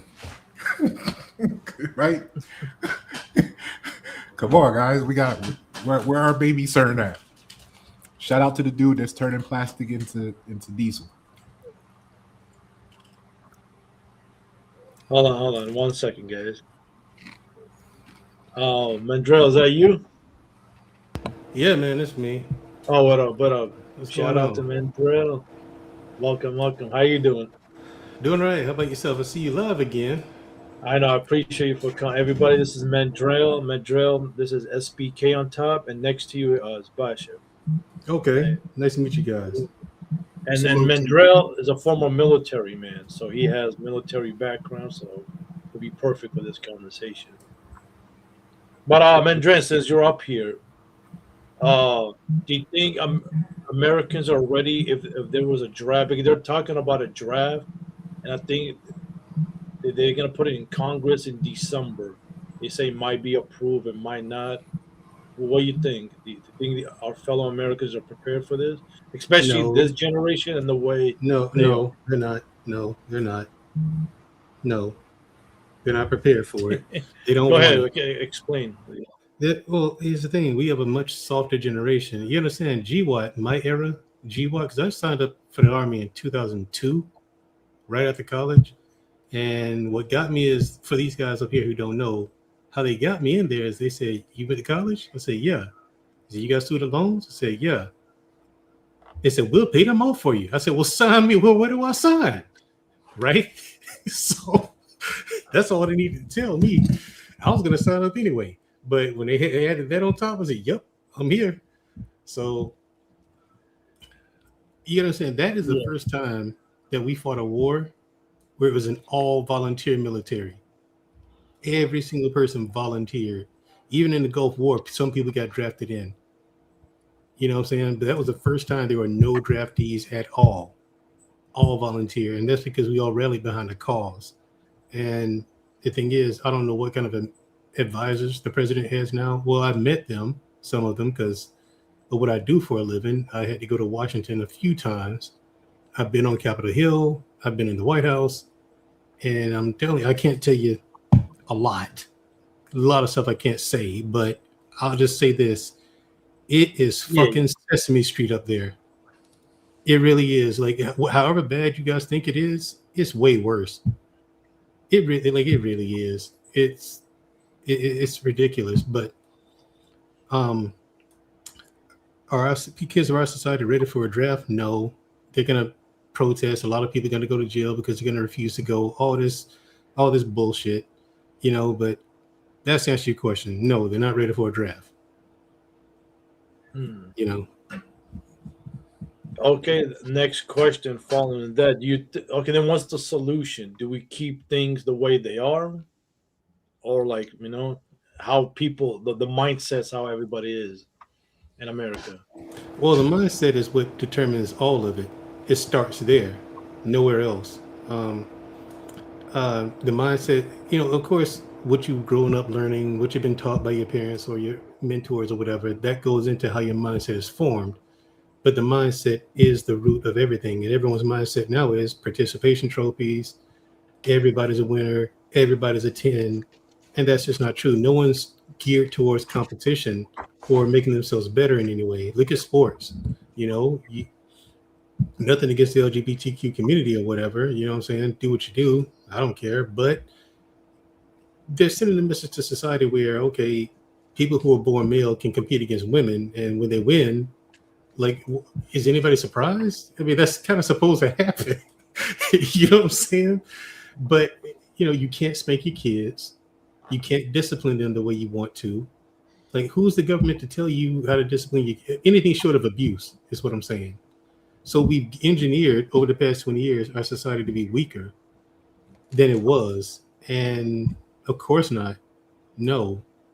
These kids aren't ready for that. They're not. Go ahead, SPK. You have a response to that? The solution, I'm sorry. The solution, do the opposite. When I was growing up, I'm sure these guys too, I'm not sure how old you are, but if you're in your 40s at least, you grew up during the be-all-you-can-be era of the Army. The few, the power, you remember the commercials, just like I do, the few, the proud, the Marines, shit like that. And then we had cool-ass action movies involving military people. Chuck Norris had Mission in Action. You had Arnold Schwarzenegger, Sylvester Stallone, all that. We grew up seeing these military guys doing cool stuff. So, yeah, that was brilliant marketing. You know what I mean? So they don't do that anymore because it's seen as violent. Well, it's a war. Of course it's violent. What are you talking? You know what I'm saying? But it's fun to watch. And the job was fun. I'll say that. But no, we've engineered society to be pathetically weak. And these kids today, especially Gen Z, no way. No way. It's just, you have to reverse all of that. And that's the reason why nothing's going to happen is because that's too hard to do. Look at a perfect analogy in my mind, now that I'm thinking about it, is this whole Second Amendment argument. Some people saying that we should ban the guns, that will get rid of violence. 2A supporters are saying, no, that won't. And I agree with the 2A supporters. That's not going to get rid of the gun violence because you didn't fix the problem. The problem is not the gun. It's going to sit there and do nothing. Like, I have guns all over my house. They sit there and do nothing unless I decide to pick them up and do something with them. So how you fix that problem is you find out what caused that person to make a conscious decision to use that tool in that way to begin with. But that's too hard to do, and nobody wants to do anything hard. So that's why nothing will change. They're not going to attack and solve the actual problem. So. Yeah, I got you. Go ahead, Basha. You have a response to that? Oh, I think you were going to start with SBK and then Go ahead, bro. Go ahead. Okay, fair. So, again, marketing and branding, right? MDOT said a lot of valuable stuff, right? And I really appreciate you expressing how you wound up entering the military. I almost went because my father was in the military, my grandfather was in the military, and the only thing that saved me was 2% body fat I was supposed to go burn off and never went back, right? But if you look at my page, you'll see a lot of contests against the word offer, right? Because, Hormozy wrote the book, won the Guinness Book record spot and everything, sold the most books based on the offer, right? But what we need to do is look beyond the offer because the etymology of the word offer is sacrifice. Now, when you look at what you sacrificed, right, the word opportunity is good fortune. So who got the good fortune out of all of our veterans or the people in the office that sent them into those positions? Oh, the people who sent them there to begin with. Okay, so it wasn't a good offer then, right? Well, it depends on how you use it. That's the trick of it. It's not going to come to you. It depends on how you maneuver and how you navigate the whole thing. Now, the offer was good for me. Yeah, I can say that for me personally, but I know a lot of people who would say otherwise about their experience in the military, you know, Okay. but it just depends on who you are and what you signed up to do and how you navigated the whole situation, because you can use it to live a very good life once you get out. You know, it could be a really, really, really good starting place. It can.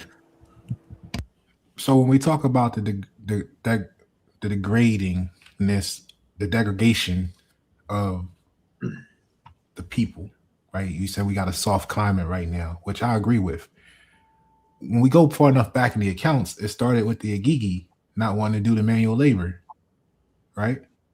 So we've been on that path of degradation for eons. In my book right here, it says, I don't know if you can see that, but under the United States section,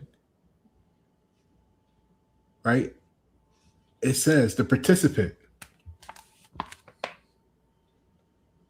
right?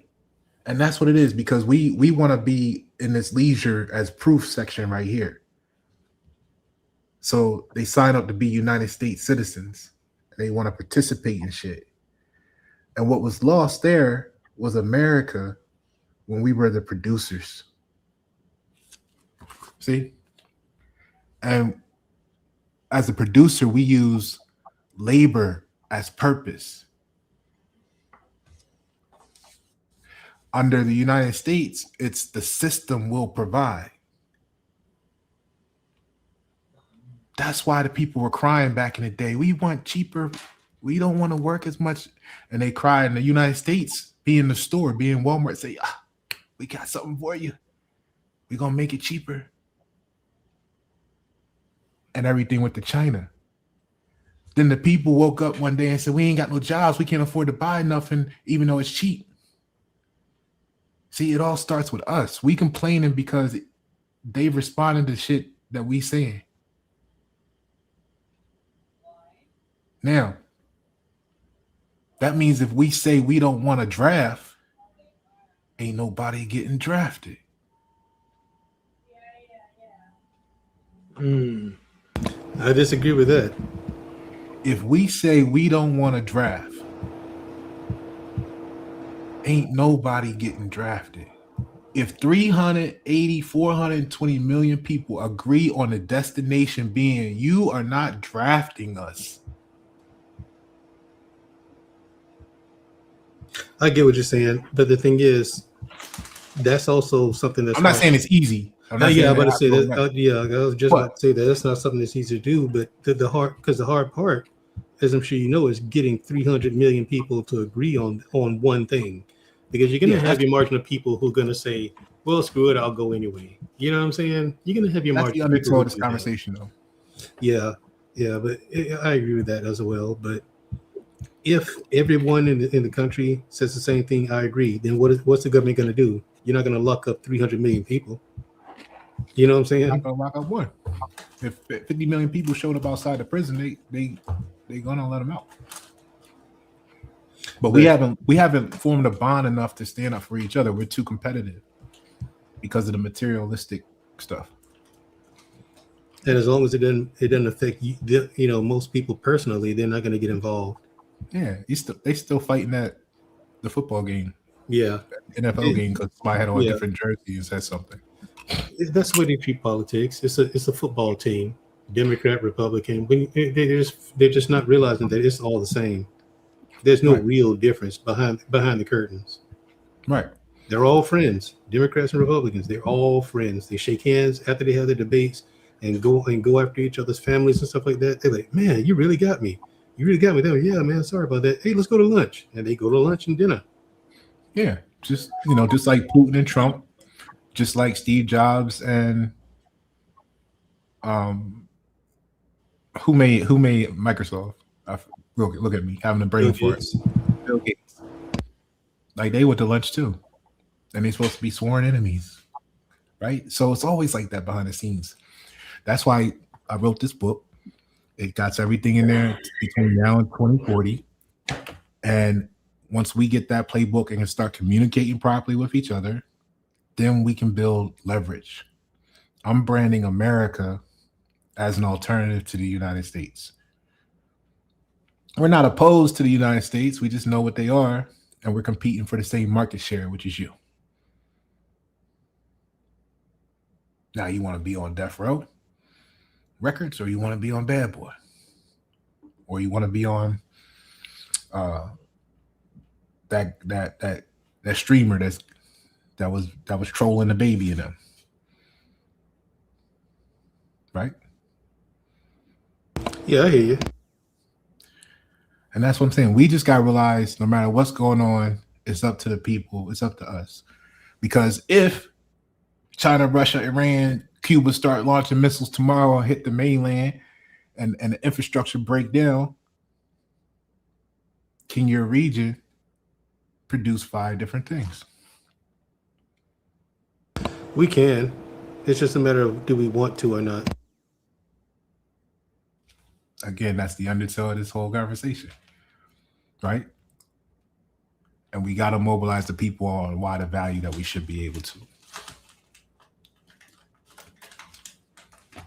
That's sustainability. And it starts with Share the Live. Good. Share live. Yep. Mandra, you want to add anything to this before we move on?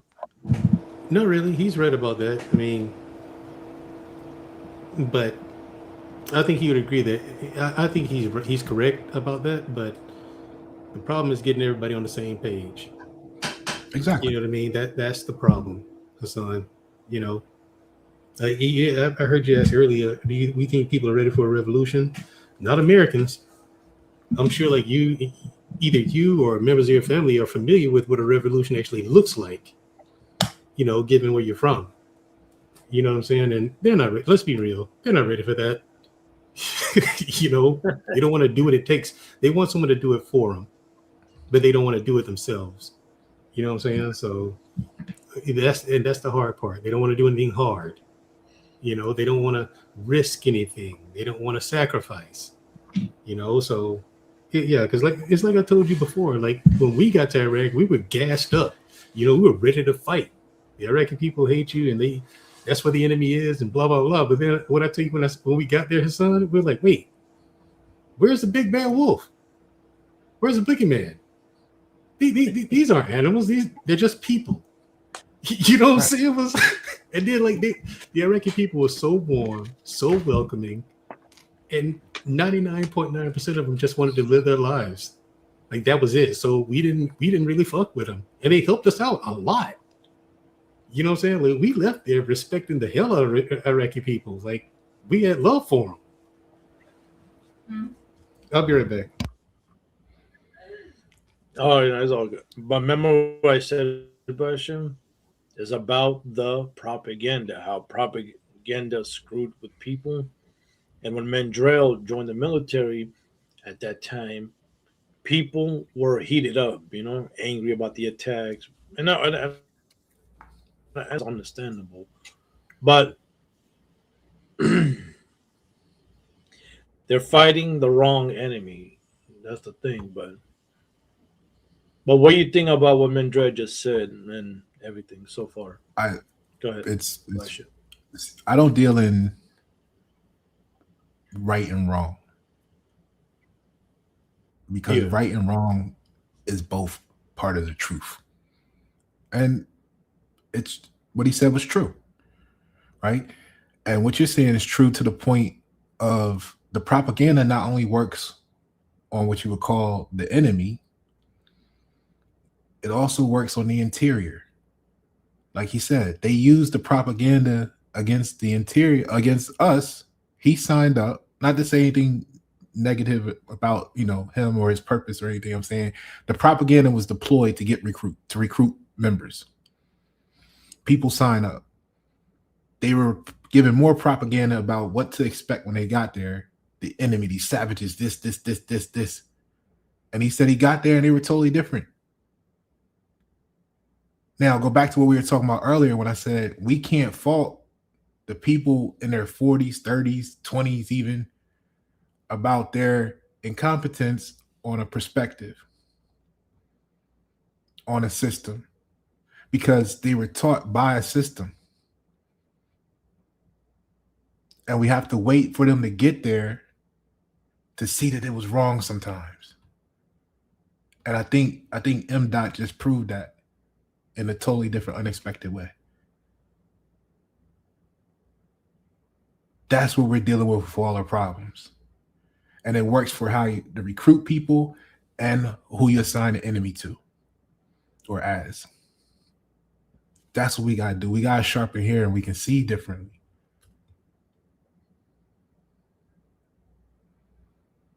Oh, your mic can't hear. My bad. But here's the problem with that. No, you're right. But depends on the people's intentions. Because again, not everybody's intentions are good. They will tell you what That's you want to irrelevant, hear. though. Let me tell you why that's irrelevant. I'm Why? gonna tell you why that's irrelevant. Now, I'm not religious, right? Yeah. But we spiritual by nature, right? But let's just work with me for this example. The Most High, or whatever a person may call him, if we play out this example, will call up Satan and put in an order on your life. Because the Most High says you're supposed to be over here at this time and you fucking up. Because we're stuck over here with the material world, the chicks, the this, the that, the whatever, the attention, the whatever it is that's got us distracted. Most High call up Satan and be like, yo, go over there, fuck that shit up. Have one of you, whatever, go over there, fuck that shit up. Satan like, I'll call you right back. Make it happen. Call comes in, confirm. Satan reports back, it's done. We sitting there looking at our apartment, getting evicted one day. So why this happened to me? And then 6 months, 2 years later, we're like, I'm so glad it happened like that because then my life did it, and now I'm exactly where I was supposed to be at in life. So we need the good and the bad because what I'm getting at is we can't question people's intentions because chemically we're all different. We're all different doors chemically. So again, if we're not trying to convert the person, but we're going to make them the specialists at what they are, then we need the people who are seduced by whatever you want to call evil or the conniving or deceitful, whatever negative assignment you want to give. That's part of what seduced them to do what they did, that built this momentum. And the good side's doing the same thing, but we're looking at like, oh, they're good because they were seduced by this stuff over here that we agree with. But that's traction control on the front, on the rear and the front wheels on your late model Porsche. They each activate when they need it. So we got to stop being judgmental of what we perceive as good and bad, because on the angelic side, there's angelic entities with good that you would call angels, and there's angelic demons, or what you would call have negative traits. Just like on the demonic side, there's demons with positive traits and negative. Remember, as above, so below. So it's a balance. No, I definitely agree with you. But the only reason I brought that up, the attentions, like even though we're trying to move on to make something positive, right? We're trying to do something good for the country, the community, the state, whatever. But those bad entities or bad intentions, they're gonna screw it up. Because again, the thing we're fighting, where we're trying to end the corruption, we're trying to end whatever. Those bad entities, if we can't control them and find out who's who, they're gonna sneak up, get in power or whatever, and we'll go back to square one in 5-10 years. It's like a full circle, So like, that's why we gotta pay attention and know the people surrounding us, before we actually move on with this, whatever you want to call it, revolution or whatever, and screw and mess the whole thing up and then go from bad to worse, Yeah, here's what you're saying. Let me make sure I got this right. What you're saying. You saying we got to control the people because they doing some shit at the wrong time, right? Yeah. Okay. Now I'm gonna renovate the technology there, the language. We call that customer education, consumer education. We don't need them to be different. We don't even need to control them. We just need them to stop misfiring. Right? They're misfiring like a car engine. It's fucking up shit. Now, we got to get them in time because it's not what they doing is not needed. It's just that you're doing it at the wrong time. You're misfiring. Now, that goes back to what we said earlier. Once we agree on the destination, it makes it easier to overcome all obstacles. See, we don't need to get rid of the shooters. We just need them to shoot at the right time. But they misfiring. So the lady and the 3 kids across the street got injured because of they were misfiring. Great potential. Now apply that to all the variables, and that's what we're dealing with. We got to educate the consumer so that they demand what is needed, and then everything will fall into line and stop misfiring. Then you can't say we're being controlled by the propaganda because we know what we after. If you went to the store for the new Nike, and that's what you said you had to have, 9 out of 10 of us ain't coming out of there with Reebok.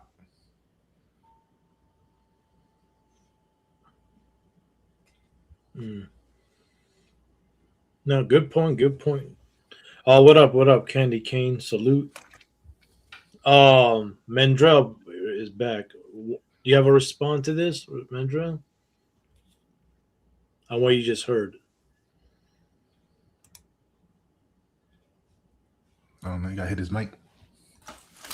Mandrell, can you hear me? Hello? I think you're unmuted. Hold on. We can't hear you.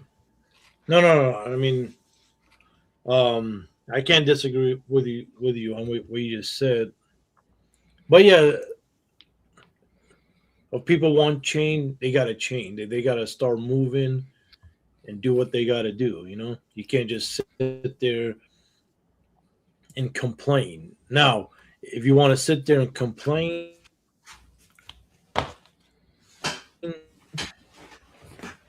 that's all. You're going to be left behind and life is going to go on. And sadly, no one can care less. That's why you got to take action, do what you got to do, and build yourself up. Even though the city that you live in, the country you live in, the village is going straight to hell, so to speak, right? You can't fix everybody. So do what you got to do and build yourself up, you know? Yeah. Like we just covered it, man. And when I showed you the page from the book, United States citizen mentality is the participant. Like you mentioned, they're going to sit there. They're going along with the flow. They in the canoe, no paddle, right? All current. We got to go back to the American mentality and be the producers. So you say we want change. They're going to be ones that just want to participate, which means they're going to do nothing but be there to get the benefits at the end. Who are the producers? The 3%. So they say it's lonely at the top. It's even lonelier when you're living in the future. And that's why most of us are here tonight. Because you don't feel lonely here. Mm-hmm. Yeah, good point. And Dre, can you hear us? Mandre, you're speaking. My mic is muted. On my end, you're unmuted. Can you hear me? Damn, I'm freezing bad. But yeah, Genesis 1 said, facts, you only be responsible for your own behavior. Yep. What up, what up? Appreciate everybody coming in. Salute to Candy Cane. I said what I said. Vibrant. If you guys want to hit the panel and chime in for a little bit, because we're not going to be here all long. We're almost about to hit 2 hours. So anybody want to come, speak your opinion? Candy Cane, Genesis 1, I said what I said. Anybody? That's fine. Appreciate you. So, okay, before we hit the 2-hour mark and end this, and I guess no one wants to, unless my last question for now, unless somebody hits the panel, how you think China roll in all this? Do you think that they're slow? Because financially, they are opening business. Remember how you said open your own businesses? That's what they're doing in Africa and Asia and somewhere in Europe and Latin America. So they're slowly building their empire financially, you know? So, and they got the largest navy in the world. How do you think that's going to end up? Do you think China is going to avoid war and take over and become the next superpower? Or there's going to be a conflict? Because there is conflict right now. Well, great question. And I think we all would safely say that has been the plan for a long time, right? Will it play out? Like, the plan is to go that way, and it could just be control measures, right? But where China's winning at, that we could think about here, is they're investing to captivate. They're not really building up Africa with the intent of, hey, let's help Africa. They're building them up just like you think the bank's trying to fuck up your credit score, right? We're going to give you this, knowing you can. We don't think you're going to be able to make more than 28 payments, and right then we're going to be able to take it back and resell it or repurpose it for our own benefit. In a lot of cases, that's what's going on, right? And that's how territories are being conquered long before shots are even fired. Now, why did I lead with that? It goes back to, can your region produce 5 different things? Can we focus on our national GDP? Because if we all did that today, and I'm not saying we gotta live like the Walton family on the TV show, but if we all did that today, there'd be so much circulation of currency, fiat currency, of innovation, and just overall joy in this nation that no other land would be able to surpass us in anything. And we wouldn't have fear. I'm not saying things aren't possible, but I'm just saying it would be greatly different. But we too busy worrying about all this other shit. What up? What up? Now, real quick, what up, Hot Sauce? Salute, long time no see. Hot Sauce, if you want to hit the panel, and that's fine too. So if you want to have something to add, hop on. And Hot Sauce Pasha, he lives in China. You know, he's American, lives in China. Okay. Hold on. I just had a meeting in Japan 48 hours ago. I mean, oh, really? Yeah, like Wait, hold on. Hot Sauce, is that you? You're on mute. No, I gotta hear you. Yeah, it's me. Okay. What up, Hot Sauce? Appreciate. Yeah, man. Long time no see. How's everything, man? Up. So, what do you think, Hot Sauce? On what you heard? I'll let him you. finish. I'm doing good. I'll let Appreciate you for finish coming first. up. Yeah, I appreciate it. Hot Sauce is the original. You know, you've always been here since day one. Salute to you. But go ahead, Pasha. Finish so Hot Sauce can respond. No, it's Hot Sauce's moment right now. You know, I'll be done. Okay. So you asked about is China a superpower, right? That's the question, or what do you? That's the part. Yeah, I'm yeah. not. So, do you think how China? The question was, we see how China moving is, right? They're building Yeah. roads in Africa. They're building buildings, whatever in Asia. The question is, are they slowly going to do it and keep it the way they're doing like that and take over and become a superpower? Or there's going to be a conflict and war? They're trying to, like, the Europeans, the Americans, they're trying to cut that out and stop that. That's the original Well, question. I think. Well, right now I would say China's already a superpower. It's probably the second strongest country in some aspects, and it's probably the strongest countries in other. Like when it comes to tech, finance, job creation, I would say China's probably the strongest country in the world right now. And then when it comes to political soft power, China's probably number one because Trump in America is really nationalistic, right? He pissed a lot of people off in Southeast Asia, and he pissed a lot of people off in Europe. And in Africa, China is preferred over America in most countries. So in that aspect, China kind of is the better country that most people want to work with. So in that aspect, I would say China's already there. When it comes to Africa, China needs Africa because it needs to feed itself, right? China can't feed itself on its own, right? So you need Africa, right? And so they need to be there because they can't, China population is just so big that they can't feed itself.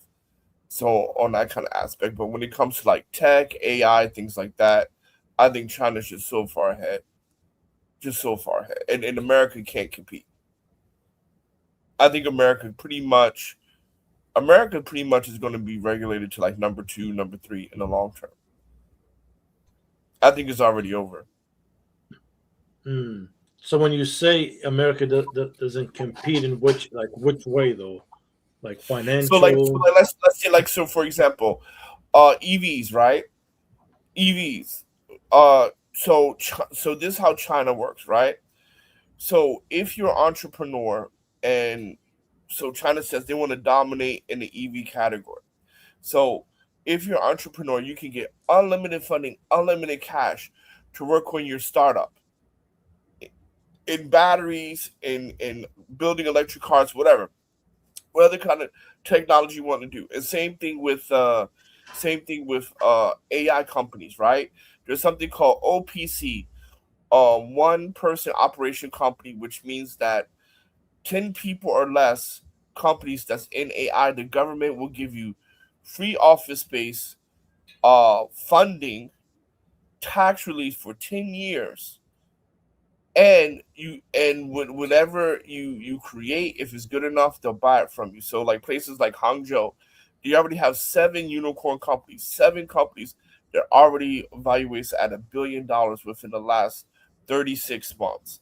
And all of those companies have 10 people or less because the government pushed so much funding and resources to promote and allow entrepreneurs to start their companies, whether they're kids from Africa, China, most of China, right?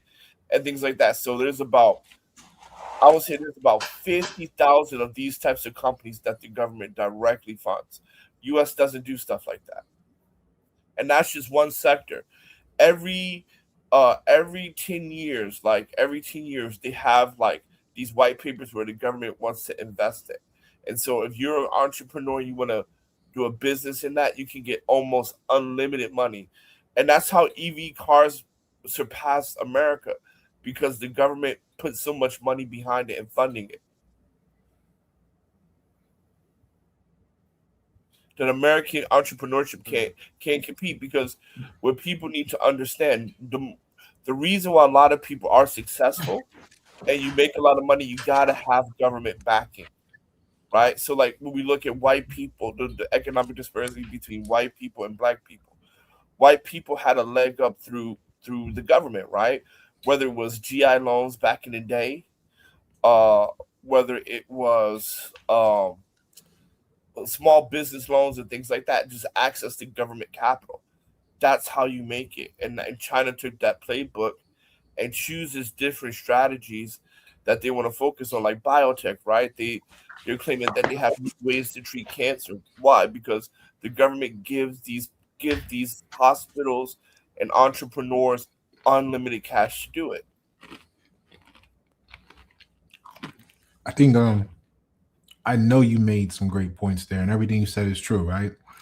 The one part I would like to contest is that America can't compete is not correct. Again, if we go back to the book page, that page, if you screenshot it, anybody want to screenshot it now?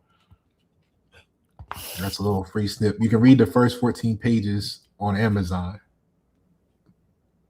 But the point is, if we want to be participants, like we said, that column under United States citizen mentality, then we're waiting on the government, right? We're waiting on the government in the United States in America to give us that ability, that capability, that agency. That you're saying China as a government, or the government, whichever one it is. I think they got, I don't know the party system over there, but they're supplying their people with that opportunity, but at what cost? Right? Mm-hmm. What about the net? What about the rest of the you sign on the dotted line constituents of being a Chinese citizen, right? Now, once we wake up and say, okay, we know MDOT is good at science. Let's the community come together and say, we're going to invest as a community $30,000 for him to go get not a rock bottom degree, not a Harvard degree, but for him to go get the education to be proficient at whatever China's giving their people the funding to do. Then he come back or she come back to the region, to your neighborhood, to your country. And then he can build something or she can build something that then can take other members of the country, the neighborhood, and put in the system to build something for the neighborhood to grow the GDP and the quality of life for that locality or country. We don't gotta wait to become China. How much fiat currency do you think was spent putting on the last Rick Ross car show? And then how much fiat currency do you think showed up to attend the Rick Ross car show? We could have fucking took China over with that investment alone. But we talking about who won first place on some metal that's going to be mined out of a futuristic ore, in the future one day, after all this is covered up by 100 feet of sediment. Well, I think so what we're talking about is that when China does investment here, we're talking about hundreds of billions of dollars annually. That's in investments, tax subsidies, all types of support. And we as a community can't outspend China without the government help, without the Americans' government help. And America just kind of just doesn't work that way. So that's how I Where look the at United it. States government get theirs from? No, I'm not saying they can't. I just say they don't work that way, right? They that's just not their mindset. That's not their paradigm. So No. You said they can't. You said the American people can't without the government's help, right? the community can't outspend what. So if you're saying community can match China's output and with subsidies and money that they put in, they can't. They can't do that without American government help. There's no way. Okay. So we got the United States and we have America, right? Now, where does the United States get their fiat currency, in the illusion of the cash flow? They print from the We know they IRS. print it, right? But where do they want us to the believe they Treasury. get it from? They print it from the Treasury, right? We said it earlier when they was talking. I was going to chime back in on it, but when they were talking about taxes earlier, right? Yeah. Well, tax subsidies, right? Not all Just of it's tax just subsidies. cash. We're gonna keep it simple for the people who aren't that deep with it. So let me put it like this. Can we agree that most people think the government is funded by tax collection here. Yeah. Okay. Yeah. So if that's the belief, and you're saying that the American people can't do something without the support of the United States government funding it, my question to you is, we have to ask where the United States government supposedly is getting their funding from. And that'll tell you how the American people can do it without the United States government. Well, but the government gets its money not only We know that. the government gets its money from taxes, from trade and things like that, not only from the American people. So We know it don't come from taxes. say again? We know it don't. We know what don't come from taxes. Right, but I mean it's just more than that. But what like I'm saying is that the American people without the government cannot spend what China spends. Without the government help. There's just not enough money in the market. From the community alone, there's just not enough money from the market. And there are not enough people with enough money to be able to spend that much. Shut up your hot sauce. Because even if we want to just go by taxes, right? You also got to look at corporation taxes and how much they pay, right? Small business taxes, right? Because majority of businesses in America are small businesses, right? There's very few Amazons and Walmarts. Majority of companies are small businesses, and they pay corporate tax. They pay corporate tax and all types of city tax and things like that. So you would still need, the American people plus the business community to match what China spends on supporting their businesses. Hey, you just said 100 billion in the example, right? And 100 billion would get us hella far, right? Not anymore, it won't. Well, 100 billion ain't shit. 100 billion. If we got a team together, right, and strategically plan this out, and we had $100 billion to send X amount of students or people from our community strategically positioned across the landmass to go and get particular advanced education to come back and implement in a region that we authorized as a collective, even if we had cycles of it, $100 billion worth of education gets us hella far. Because we don't need everybody to get the same training. Because once one got it, they can come back and teach the masses. No, it doesn't really work that way. So it hasn't worked like that, meaning past tense. But tomorrow can be whatever we want to make it. No, well, it can't, because you got to think, right? If you're trying to strategically compete against China, right? You have to think in terms of how you can beat them and things like that. Like, so for example, like because I've been living here for 23 years, and just how things work, and how things are set up. It's just tough to beat them in some aspects, right? So we're talking, like, you can in certain sectors you can be better than China for sure, but in other sectors you cannot, right? Like, so for example, manufacturing, you can't touch them. Manufacturing, right? You can't touch them in manufacturing, like, right, at all. Now, creating technologies, yes, we run circles around them, but in manufacturing, no one in the world can touch them on that. Because manufacturing, right? Because the whole thing was, like, before China, right? The whole thing is like, we're going to manufacture and go to cheap labor. So Mexico, Indonesia, Pakistan, whatever, right? Well, that's the thing. Are you talking about cheap labor? Can't touch them? What do you mean? No. That's the idea of, like, cheap labor drives manufacturing. So wherever in the country you get cheap labor, drives manufacturing.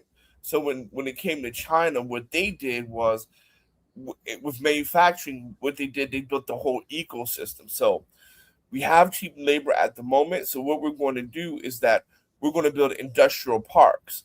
So we're going to build the manufacturing. We're going to build companies around the manufacturing that supports the manufacturing. So all the inputs that you need. Then we're going to build up our logistics, right? China has by far and away the best logistics. So even when our labor runs increases, right? No one's ever going to compete, because we have the assembly line. Then next to the assembly line across the street is we have another main company that produces the inputs that go into the assembly line. Next, we're going to build all the shipping and the shipping lanes so that we can ship faster and more convenient than anybody else in the world. So even if you go somewhere else on labor, it's still, the bottom line is going to still be cheaper and more efficient and higher quality control in China, because we have industrial manufacturing parks designed that whole ecosystem so that you can't go somewhere else. That's why Apple can't leave China to go to India. That's why America still buys more from China than in Mexico. Despite Mexico is literally right across the border. All right, I hear what you're saying. Here's what it is, right? I prefaced earlier that we have to use consumer education. See, once we get rid of the desire for having cheap, disposable shit, and once we start saying we want American made because that makes the American neighbor sustainable, we stop placing orders to China. And when we stop placing orders to China, it don't matter how fucking efficient or how optimized their shipping lanes are, because we ain't ordering shit. Now, once we reach that decision, we're going to pay 20% extra for that iPhone to be made by the person across the street from you to make sure they can eat next week.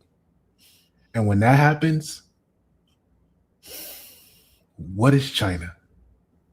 I disagree. You're not going to get Americans to pay 20% more these days just because it's made in America. As soon as they're making 50% more, they'll pay 20% more. Yeah, but what company's going to pay 50% more? We gonna make sure that we get 50% more, and then everybody will be able to pay 20% more. But it starts with us educating the people on the triangle of you can't have cheap, fast, and quality. And what America is complaining about right now is a severe lack of quality in everything that they're consuming, because it's been designed to fail so they can repeat buy. So yeah, so the problem with that is that that's what Trump's trying to do, and it's not working. You can see the economy in America. I don't know what Trump's trying to do. Also, China doesn't produce cheap small goods anymore. Indonesia and Thailand does that, right?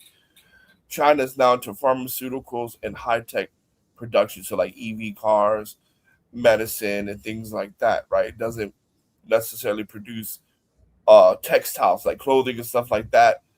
More of that's coming out of Indonesia than China at the moment. Furniture is coming out of Vietnam. Pakistan too.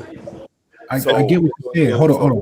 I know. Let me let my point. So the point I'm saying is that, I get what you're saying, but I mean that is more or less theory, because Trump is doing it at the moment, right? And it's not working. All right, so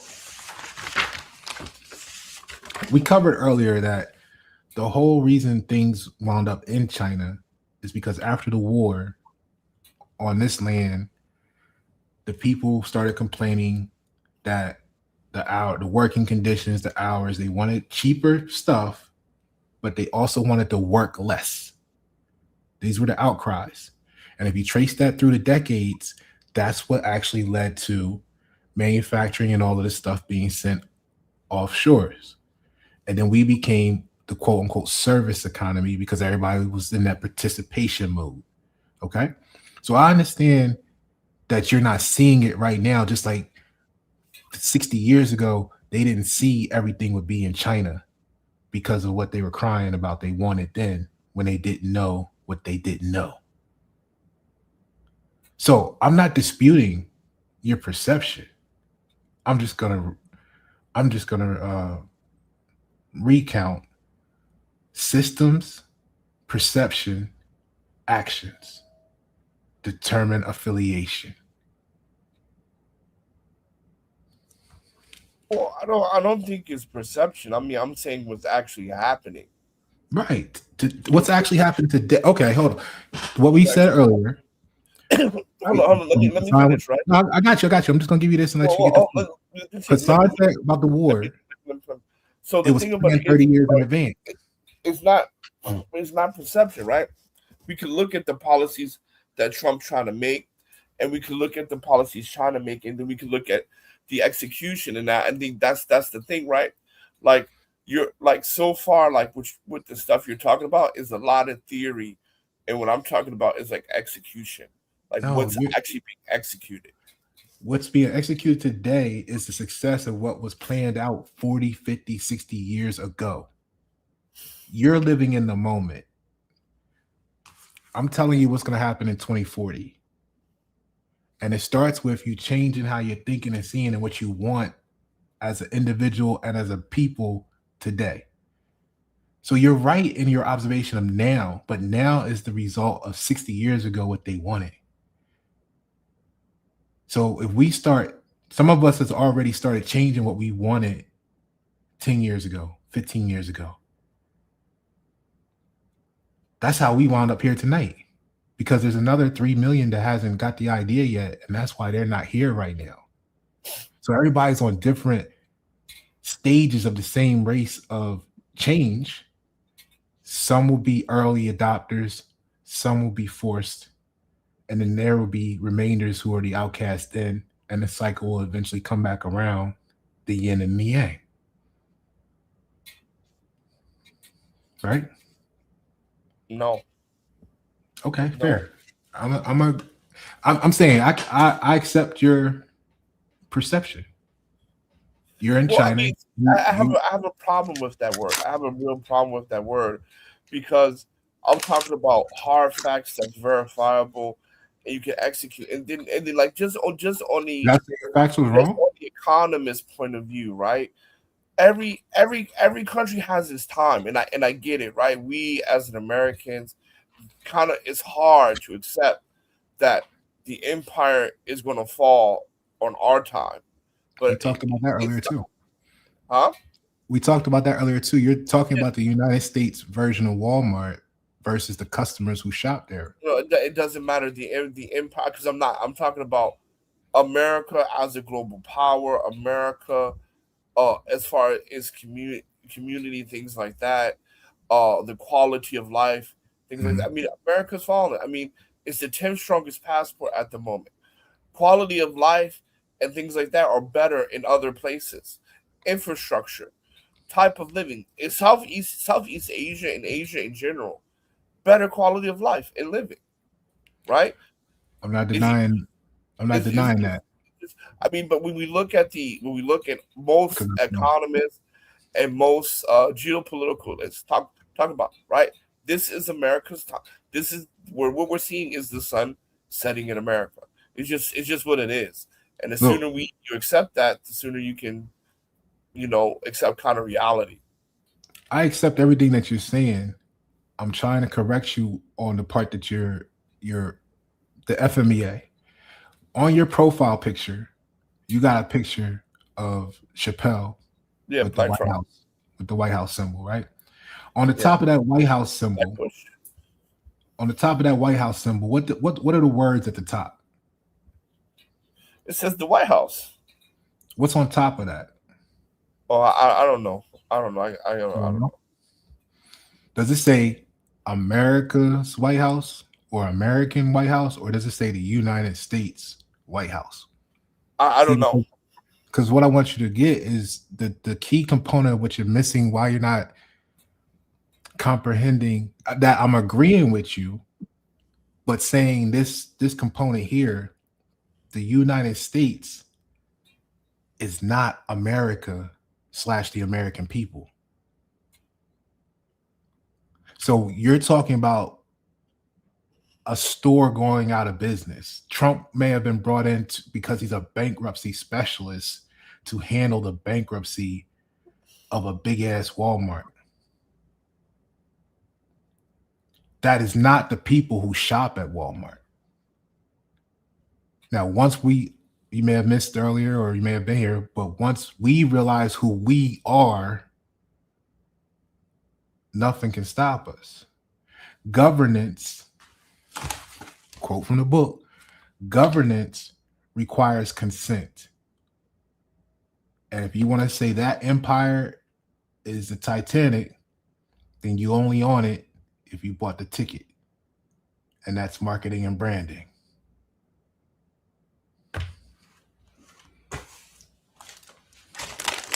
Well, I'll just say this. Well, government does give most people consent because majority of people consent by omission or being quiet.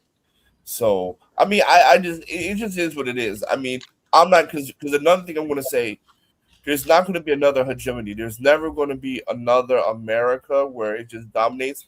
It's going to be a collective of powers.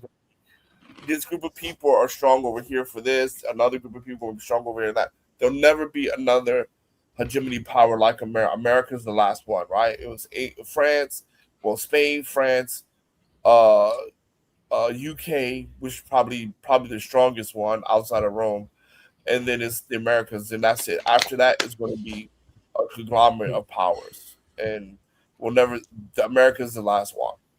Right? Like power will be evenly distributed around. You already see it today. Look at what these idiots did when they voted to combine our military with Israel's. Yep. Like you literally committed treason by giving away our sovereignty. You know what I'm saying? Yep. So that's why until that's cleared up, I will never vote for another Republican. Yeah. They're all traitors to they're all traitors to the United States. Every single one of them. Wow. I got a question for both of you on that. I just got a question, and I want to hear what y'all got to say. Based on that, the merger of the militaries, what's the difference between that for all the people who are benefiting from the consumption of oil? What's the difference between merging the militaries with Israel and having the American military or the United States military be for hire for the oil-bearing companies for deals on the oil? Because we can still say no at this point. Because it hasn't passed through the Senate yet. Can you say no with the contract? Huh? Can you say no with the contractual agreement on the oil? Absolutely. We always have a back door. We always have a way out. But if this merger goes all the way through, we don't have a back door. Are you saying this as in future? Huh? Are you saying this as in future tense? Yeah, because it hasn't gone all the way through yet. It still has to go. It's gone through the House, but it has to go through the Senate as well. You know, in order for it to get congressional approval. It's not all the way done yet, but it's made it halfway there. If this goes all the way through, we cannot say no anymore. Right now, we can tell anybody no that we want to. It's just, do we want to say no or do we want to say yes? We have a choice still. But if this goes through, we won't. You're talking about the military merger with Israel. So we can no longer say no. We don't want to go to war. That's what you're saying. That's exactly what I'm saying. That Israel can do it anyway. But right now, what we can do, say we wanted to stop this nonsense with Israel and Iran, we can just tell Netanyahu go fuck himself, or we can just say no, we're not doing it anymore. We're going to pull out everything, and you can bomb them if you want to, but you won't get our help. We could do that right now.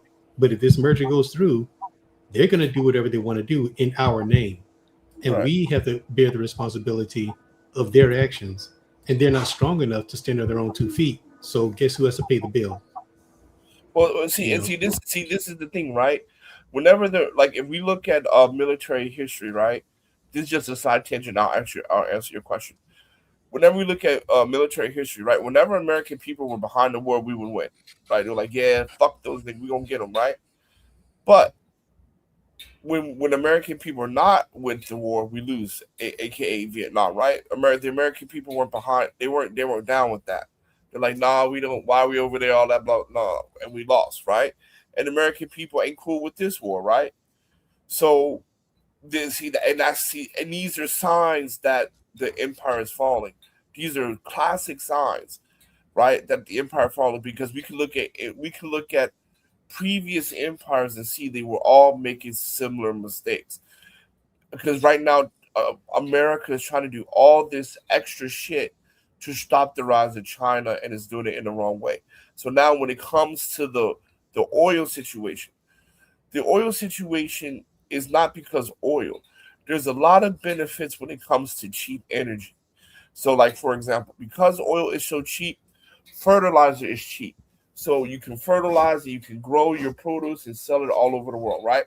America's top 2, top 3 food producer for the globe, right? For the globe. So these are the benefits of cheap energy. Cheap energy also translate into better trade. And so because China depends on oil, that's why we took over the oil in Venezuela. And because China depends heavily on oil, that's why we're over there in Iran. Because without cheap oil, you crippled China's import-export. Because now things become significantly more harder to ship around the world. And things, most importantly, it becomes significantly harder to produce food. And like I said in the very beginning, China cannot feed itself. And that's the point of oil, because with oil, you have extremely cheap fertilizer, which allows people like Brazil, which is number 1 in chicken and soybeans, to produce food. Number one, Real quick, we have to real consider. quick, but Lenord, appreciate you for coming up. Let Basha respond, then you can go out right after. But go ahead, Basha.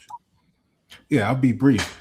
Number one, we got to start looking at Israel as a proxy, the same way ISIS became the Taliban from CIA. That's not true. No, ISIS did not become the Taliban. No, here's the thing. Like, and I'll tell you this from personal experience. Okay, hold on. Let me change it so you don't disagree. Yeah, I'll change the equation. The equation is this, because I get to focus on the variables, and I don't even want to no have problem. that debate. Go The ahead. equation is proxy war. That's what Ukraine is doing right now. It's a proxy war between the U.S. and Russia. That's what Taiwan would be, a proxy war between China and the U.S. So proximity. Now, the oil repos was what I asked you guys earlier was, what's the difference between them merging with Israel and basically being the standing guard for that whole peninsula's oil production? There's already contracts for the last decades with the American or the United States military to be on call for them when they want shit to happen, whether it's publicly big or quietly kept. So what's the difference? Well, the difference is this. Like, for example, for the past 35, 40 years, Netanyahu has been saying that Iran is 6 months from having a nuclear weapon. Iran is a year from having a nuclear weapon. Blah, blah, blah. For 35 years, he's been saying the same thing, and they still don't have a nuclear weapon. Propaganda. So every president up to this point has told him, no, we're not going to bomb Iran. No, we're not going to do it.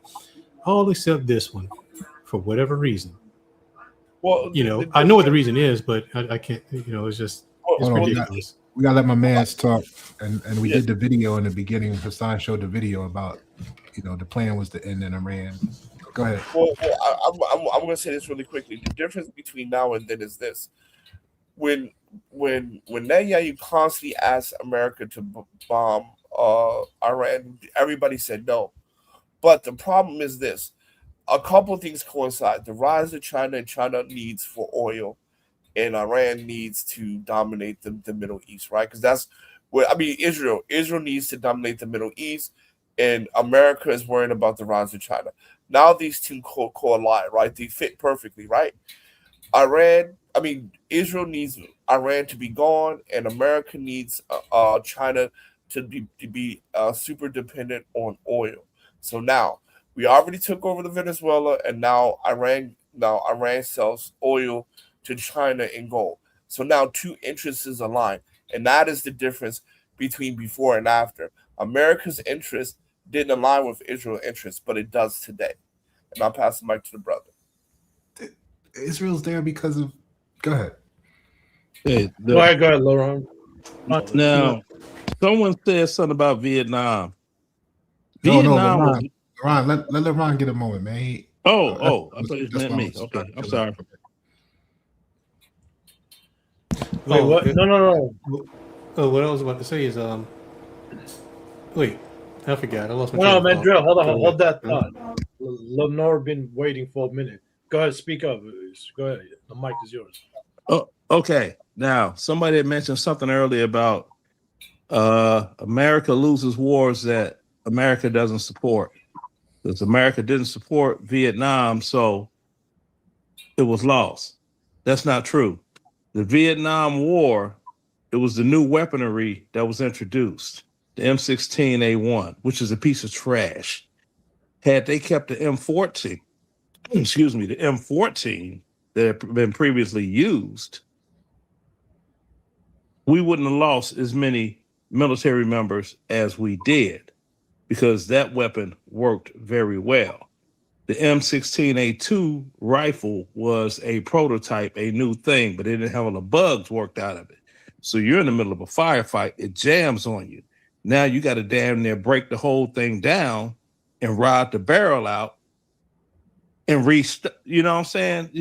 You're in a firefight. You ain't got time for all that. That's one reason, you know, and the other reason was the lack of soldiers being trained to care for like fellow wounded veterans that were not like seriously wounded, whereas they needed a medic, but it's called buddy aid. They ended up dying from stuff in country or getting really bad infections and thus and so. So from the lack of training and poor weaponry, that's what caused the loss in Vietnam, because the United States did not support the war in Iraq. And the United States went over there. Yes, we did. We did big America did big time. Afghanistan. No. Here's the thing. After a while, after about 10 years or so, yes, you're correct. Iraq didn't last 10 years. Yes, it did. No, it didn't. Yes, it did. Okay, were you there? Yes. Excuse me, were you there? Yes. Okay. Yes, a lot. Iraq was. We're still in Iraq right now. We're not at war, though, are we? Yes, we are. No, we're not. They just don't talk about it. But there's still fighting going on over there. There's still fighting going on in Cleveland, but that doesn't make it a war. Okay, you can call it what you want. But I'm calling exactly what it is, brother. Me as an ex-soldier, I can tell you. Listen, and me as an Iraq and Afghanistan war veteran. Same here. I know this. Same here. But my thing is, in Iraq, they don't say it's a war, but there's still fighting going on over there. You know what I'm saying? And no one talks about it. They moved on to the next thing, which was, once upon a time, it was Ukraine and Russia. Nowadays, it's a situation going on with Iran. But people forgot about Afghanistan and Iraq. Like, I've had a conversation with Hassan. I said, listen, the real problem was Iran. I mean, not Iran, but Afghanistan. That place fucking sucked, and I hated it. I still hate it to this day. Iraq was okay. Iraq was pretty good. You know, there was a lot of fighting. War was red hot at the time. Mm-hmm. And you know what I'm saying? But yeah, that was my whole thing. I've got combat deployments in Iraq, Afghanistan, and 5 more in South America. You know, me, just for full disclosure. What was your rank? My rank, I left as an E6. As a what? E6. How close is that to confidential top secret? Well, the rank has nothing to do with your rank. Has nothing to do with your security. Hey, look, I was. I don't know what I don't know. Okay, well, my security clearance was classified top secret. You got regular, you got secret, you got top secret, and you don't forget about confidential. You got confidential. You know, mine was above confidential. I didn't have Pentagon level clearance. Okay. You know, but that's a different thing there. Pentagon stuff, that's above my pay grade. Okay. You know, but was I pretty up there? Yes, okay. I was. You know what I mean? Again, I've had conversations with Hot Sauce. I've had conversations with Hassan. They both know what I look man, like. I didn't even realize that was you, man. How's everything going, man? Pretty good.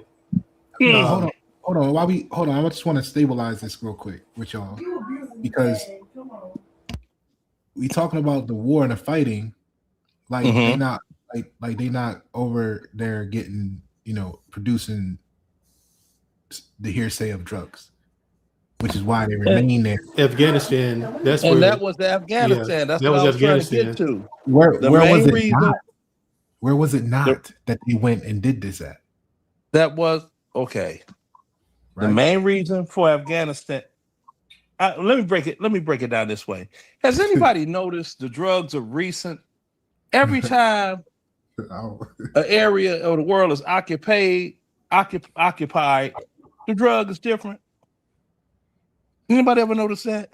that's what we talking about. They go into these new spots. They got the new shipment coming in. That's why they still there. And this is why Exactly. y'all So you talking had- about the same thing. Let me tell you, this is why you're Yeah. talking about the same thing. You're saying that the fight didn't last 10 years. He's saying It the war lasted lasted 8. 10 years. Now, lasted what longer happened than is 8 they years, went, bro. hold on, I'm almost done. They went in fighting guns blazing. Now they produce a product. So y'all both right. This is why I be like, why are you arguing about who's right and wrong? The truth is, No, you both right. You got to look at it's your not- perception of the system. it's not an argument of who's right, who's wrong. It's talking about a time frame as of the documented time frame. 37 Cav led the charge, Gary Owen. So Well, My I thing wanna is say this: Desert Storm- everybody knows when we left Afghanistan, that Yeah, because it Desert was on Storm TV. definitely lasted a But year. nobody knows. But let me ask you this: when did we leave Iraq? Based on the proxy, we never left because Thank you. go and you create the How proxy. many they're there military before you bases get do we there. still have in Iraq? Look, watch this. You create the proxy ahead of time. They're there before they even get there. Then the war happens. Then the proxy morphs into something else. Then they leave, supposedly, and the proxy's left behind. And sometimes that proxy is an entirely new regime that's now controlled by them. But I think what we're missing today, because whether or not you want to believe that America loses war, that's people behind, that's not really the point. What we're missing today that didn't exist yesterday was how American interest lines up with energy and Israel's need to dominate the Middle East are alignment. And that's what makes this dangerous. Because on top of that is this artificial intelligence, right? That's the new dominant weapon. So whoever's going to rule over artificial intelligence, quote unquote, will have monopoly over the globe, right? And so that's another reason, because artificial intelligence requires like insane amount of energy, insane amount, right? So again, with the downfall of cheap energy around the world, that's why you're seeing so many economies in free fall, because everybody now realizing the importance of cheap energy and the byproducts of cheap energy, such as fertilizer and things like that. That you're seeing economies struggling, right? So and see, that's America's issue, right? We're trying to cap how far China can reach, because when it comes to technology, China has been embarrassing America in technology, embarrassing them. Billions of dollars for OpenAI ChatGPT, $6 million for DeepSeek. So then America said, okay, with no more NVIDIA chips and stuff like that to China. So China said, cool, okay, we'll build our shit on last season's chips. China has been embarrassing America when it comes to the AI race and technology. It's ridiculous. Did we cover now, the line? Now I'm like, because I've been living in China for 23 years. I'm working on AI right now. I'm seeing my ass here in China. Yeah, that gives you a very, very boots on the ground perspective, and it also creates a bias because you're there. You don't want anything negative to happen to destabilize your participation, right? No, like if China gives, why would I give a shit? I'm American. I'll go to fuck home, or I'll go to another country. I don't have any whatever, right? Because I'm trying You to don't have build. any what? I have companies in Africa too, right? You don't have any what? I'll go to another place. No big deal. You don't have any allegiance? Is that what you were? Well, I would prefer America to stay dominant because having that American passport gives me a lot of advantages. So I would prefer America stay dominant because it helps me through my global tracking. And you're doing Right? that how in China right now? It's most advantageous for me, for America to stay dominant. But despite that, I'm just being truthful. And you're Trying to hide- contributing to America's dominance how? I'm not like Say again? saying you're not. I'm asking you so we can know. No, so passports, right? Because America has the 10th strongest passport, I can go anywhere in the world. No, but how are you contributing to America's dominance in China? Like you might be there on business getting technology education to come back here so we can start up building chipsets. I don't know personally, so I'm asking. Oh no. I contribute to American dominance as much as America contributed to my success as a black man. Okay, is a yes or no answer too hard to give? I just That's gave just you my the answer, question. right? I mean, does No, America that's okay. does America Okay. let me answer. Does America support black men? Does America support black men's success? It does not. Now I pay taxes like everybody else. I do my civic duty just like everybody else. But as I put in as much benefit to America as America puts into black men. Okay, hold on, team. Let me ask you this real quick, big guy. What's your life purpose? If we remove the China, the America, the whatever, I'm gonna ask you this question.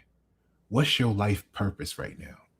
Get rich and a bunch of bitches sniffing cocaine off the ass.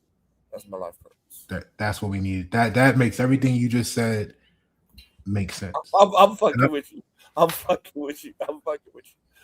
No, but my life purpose is to build generational wealth, pass down to my family, and believe in God. That's right. That's what it says, right? That's the whole duty of man. Believe in loving God, follow the commandments, and pass down wealth to your generations. I like that. I'm gonna say this one last thing, and then I want to just let either you respond or the floor, because I know my man in the yellow shirt or green shirt needs to say some stuff too. So what we need to remember is the tier structure. Man and woman level can only have the capacity, only has the agency to maintain a household. That's man and woman. King and queen, that's the capacity of a kingdom. Remember, that's that word we were talking about, the region. God and goddess level is universe. And before you go, oh, you can't make a universe, the etymology of universe is synonymous with system. So all these system thinking we talking about, all the systems and strategy, that's God level. So you want to be man and woman, that's household. You want to be king and queen, that's kingdom. You want to be a god or a goddess, little God, of course. That's universe. And that's why I'm saying to all of y'all, we know what yesterday was, but what you want tomorrow to be.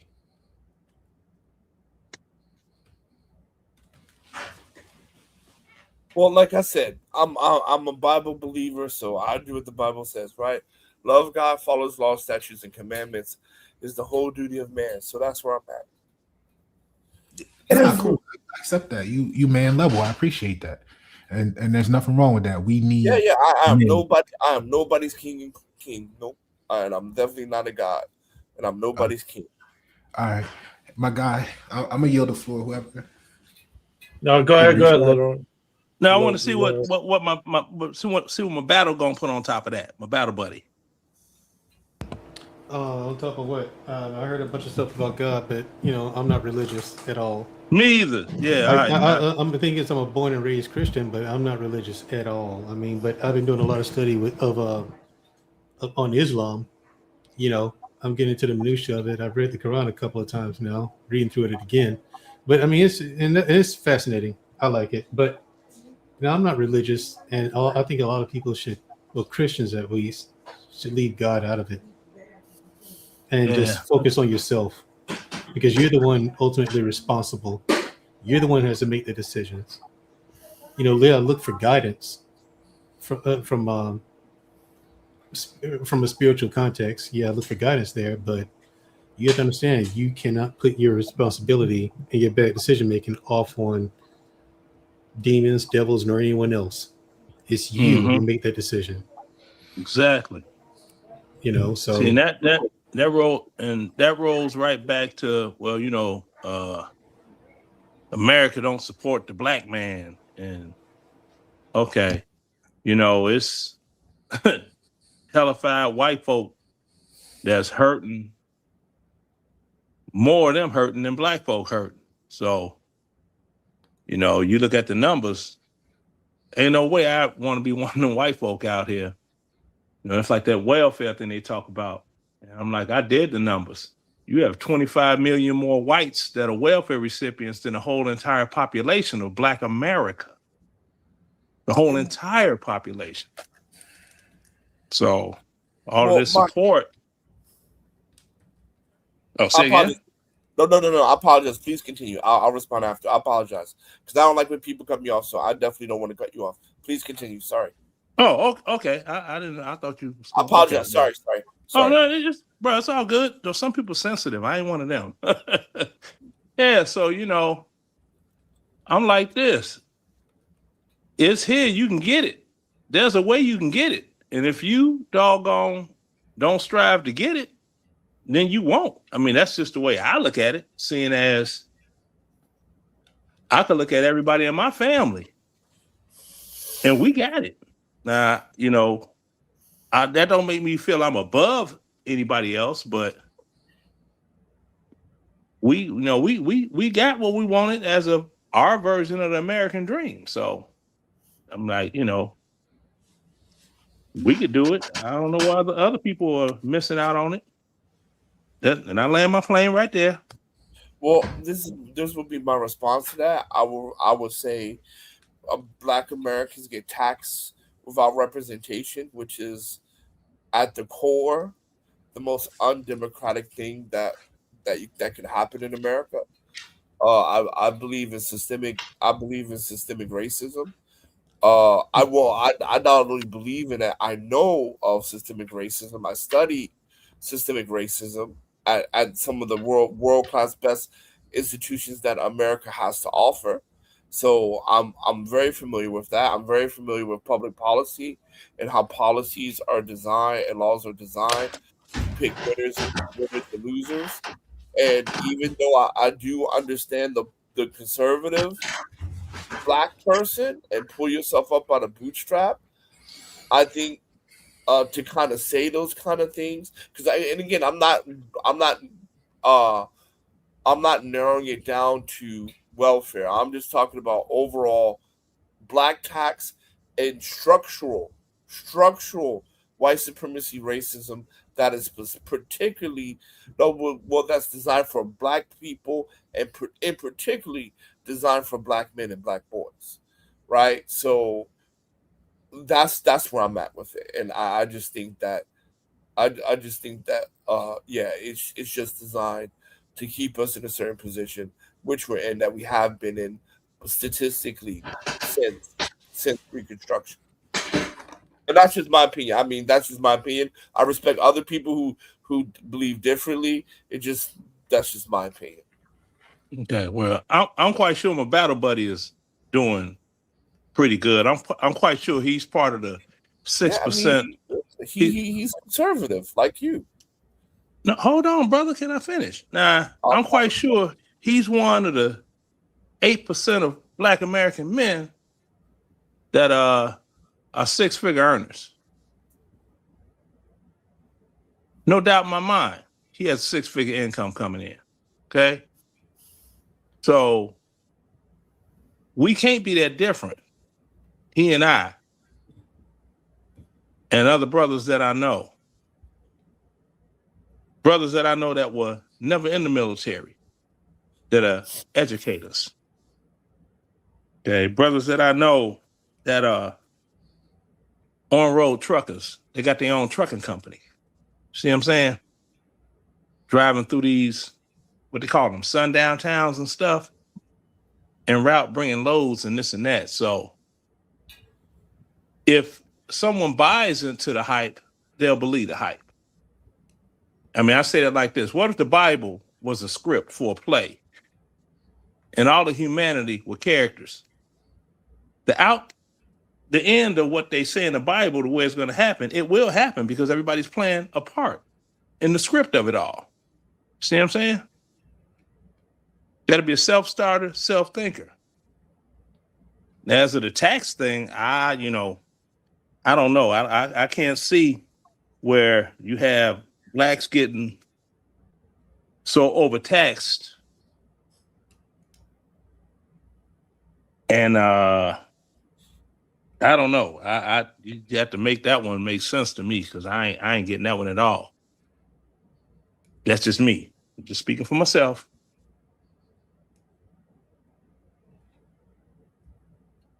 Well, no, like I said, I'm gonna just respect your opinion because you're saying from your anecdotal experience, but I'm talking more about the general population. But I mean, like I've talked to many people like you that have that same viewpoint. So all I can say is I see your point, but I disagree with your point. But I see your point.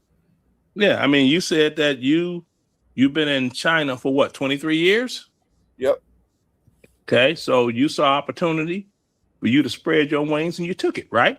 Yeah, but that's just me. I can't impose my experience on the whole black population. Okay. That would be unfair. Okay, let me make it simple. Black Americans disproportionately hold a large number in the United States military. Okay, we take up 21%, right, in the military. And it said, due to the population of Black America, that's a disproportionately high rate of people in the military. The vast majority of them people living good once they done and they out and they doing whatever they doing and all of that. See, but you got all these black folk, I ain't gonna fight the white man war. I ain't gonna fight for a country that never fought for me until they see brothers like myself and this brother or my son, my daughter, and my other battle buddies living good, driving good,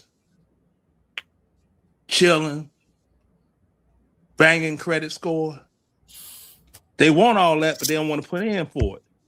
See? And it ain't like, I'm not from the hood. I grew up right down the street from Larry Hoover. I'm quite sure everybody know who he is.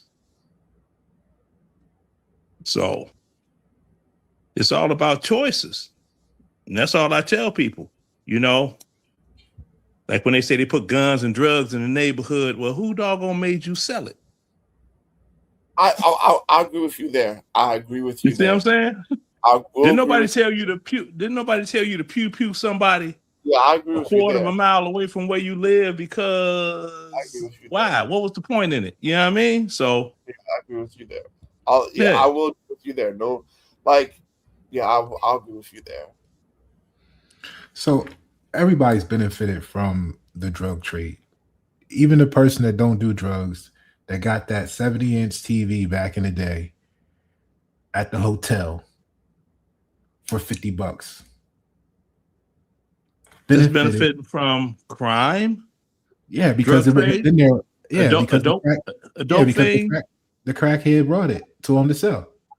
Now, I'm not saying it's right how it got there. What I'm saying is everybody's participated or acquiesced to participation in some way. And most of us come from the hood. We've all seen some killings, some bodies. It's just different levels and scale and mass shootings, right?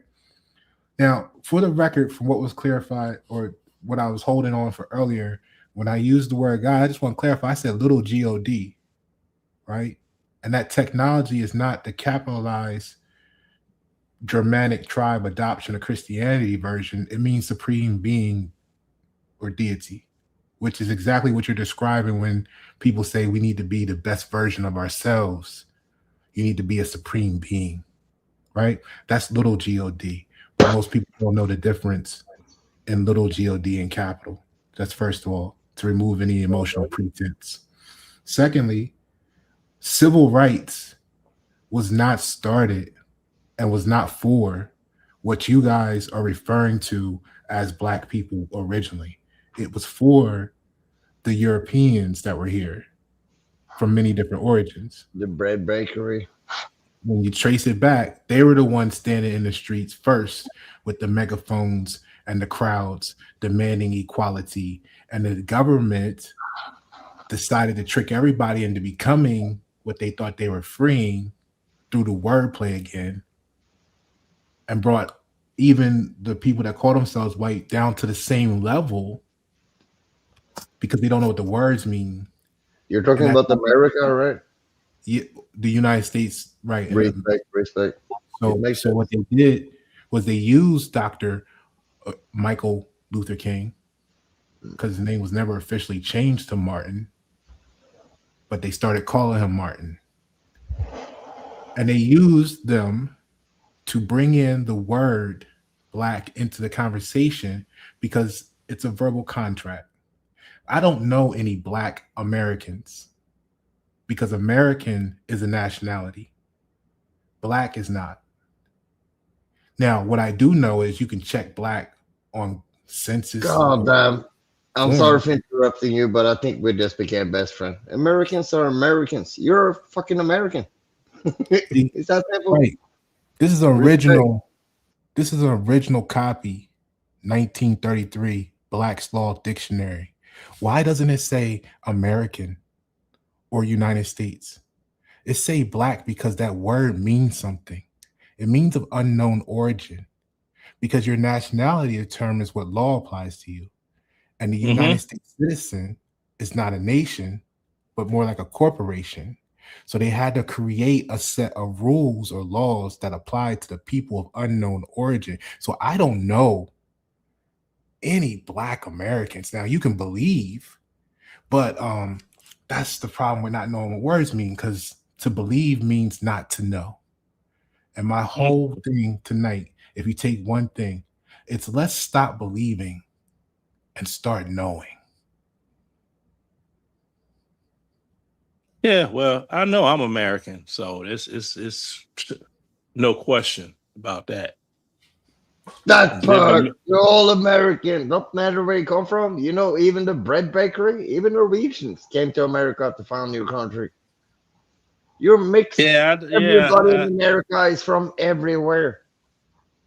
If you're born in America, you're American. Yeah, that's a known fact from years and years gone. What was it in 1828? Say again? What was it in 1828? What was what in 1828? What was American in 1828?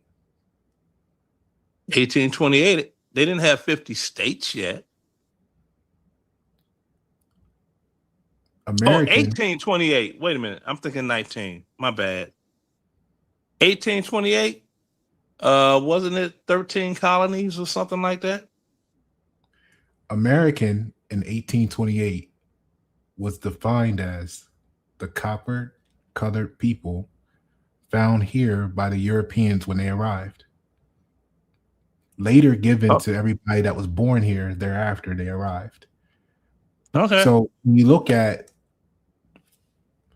there's a distinction between the shades of copper, which really encompasses the whole North, Central, and South America people are all shades of copper. And there's a distinction between them and let's say even the Africans, which are the darker, the blacks, the dark blues, the purples, those shades, the deep dark colors. So the Americans were the copper-colored people found here originally. There was already civilization here.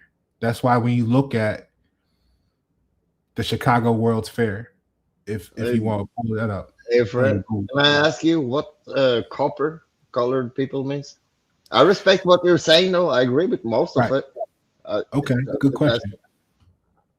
Copper, you could say, have an infinite amount of different shades to it. You can see a bright, shiny new penny, and it has that color. But then there's everything from the patina all the way to a dirty penny, right? That's just darker, but it's still copper. So there's infinite shades, but it's just the copper colored people, right? But what I want to transition that into is the reason why that's important is because you got to know what America was, right? When you look at the Chicago World's Fair, you see, or the San Francisco World's Fair, or the DC White House, you see buildings. But let's really look at Chicago World's Fair. You see buildings in Greece. You can't just skip over the Chicago World Fair and stuff like that, like it's nothing. Yeah, I totally agree with you, but you're saying so little to be saying so much. Respect. That's it. I'm gonna end right here with this and then let you take it because you haven't spoke too much.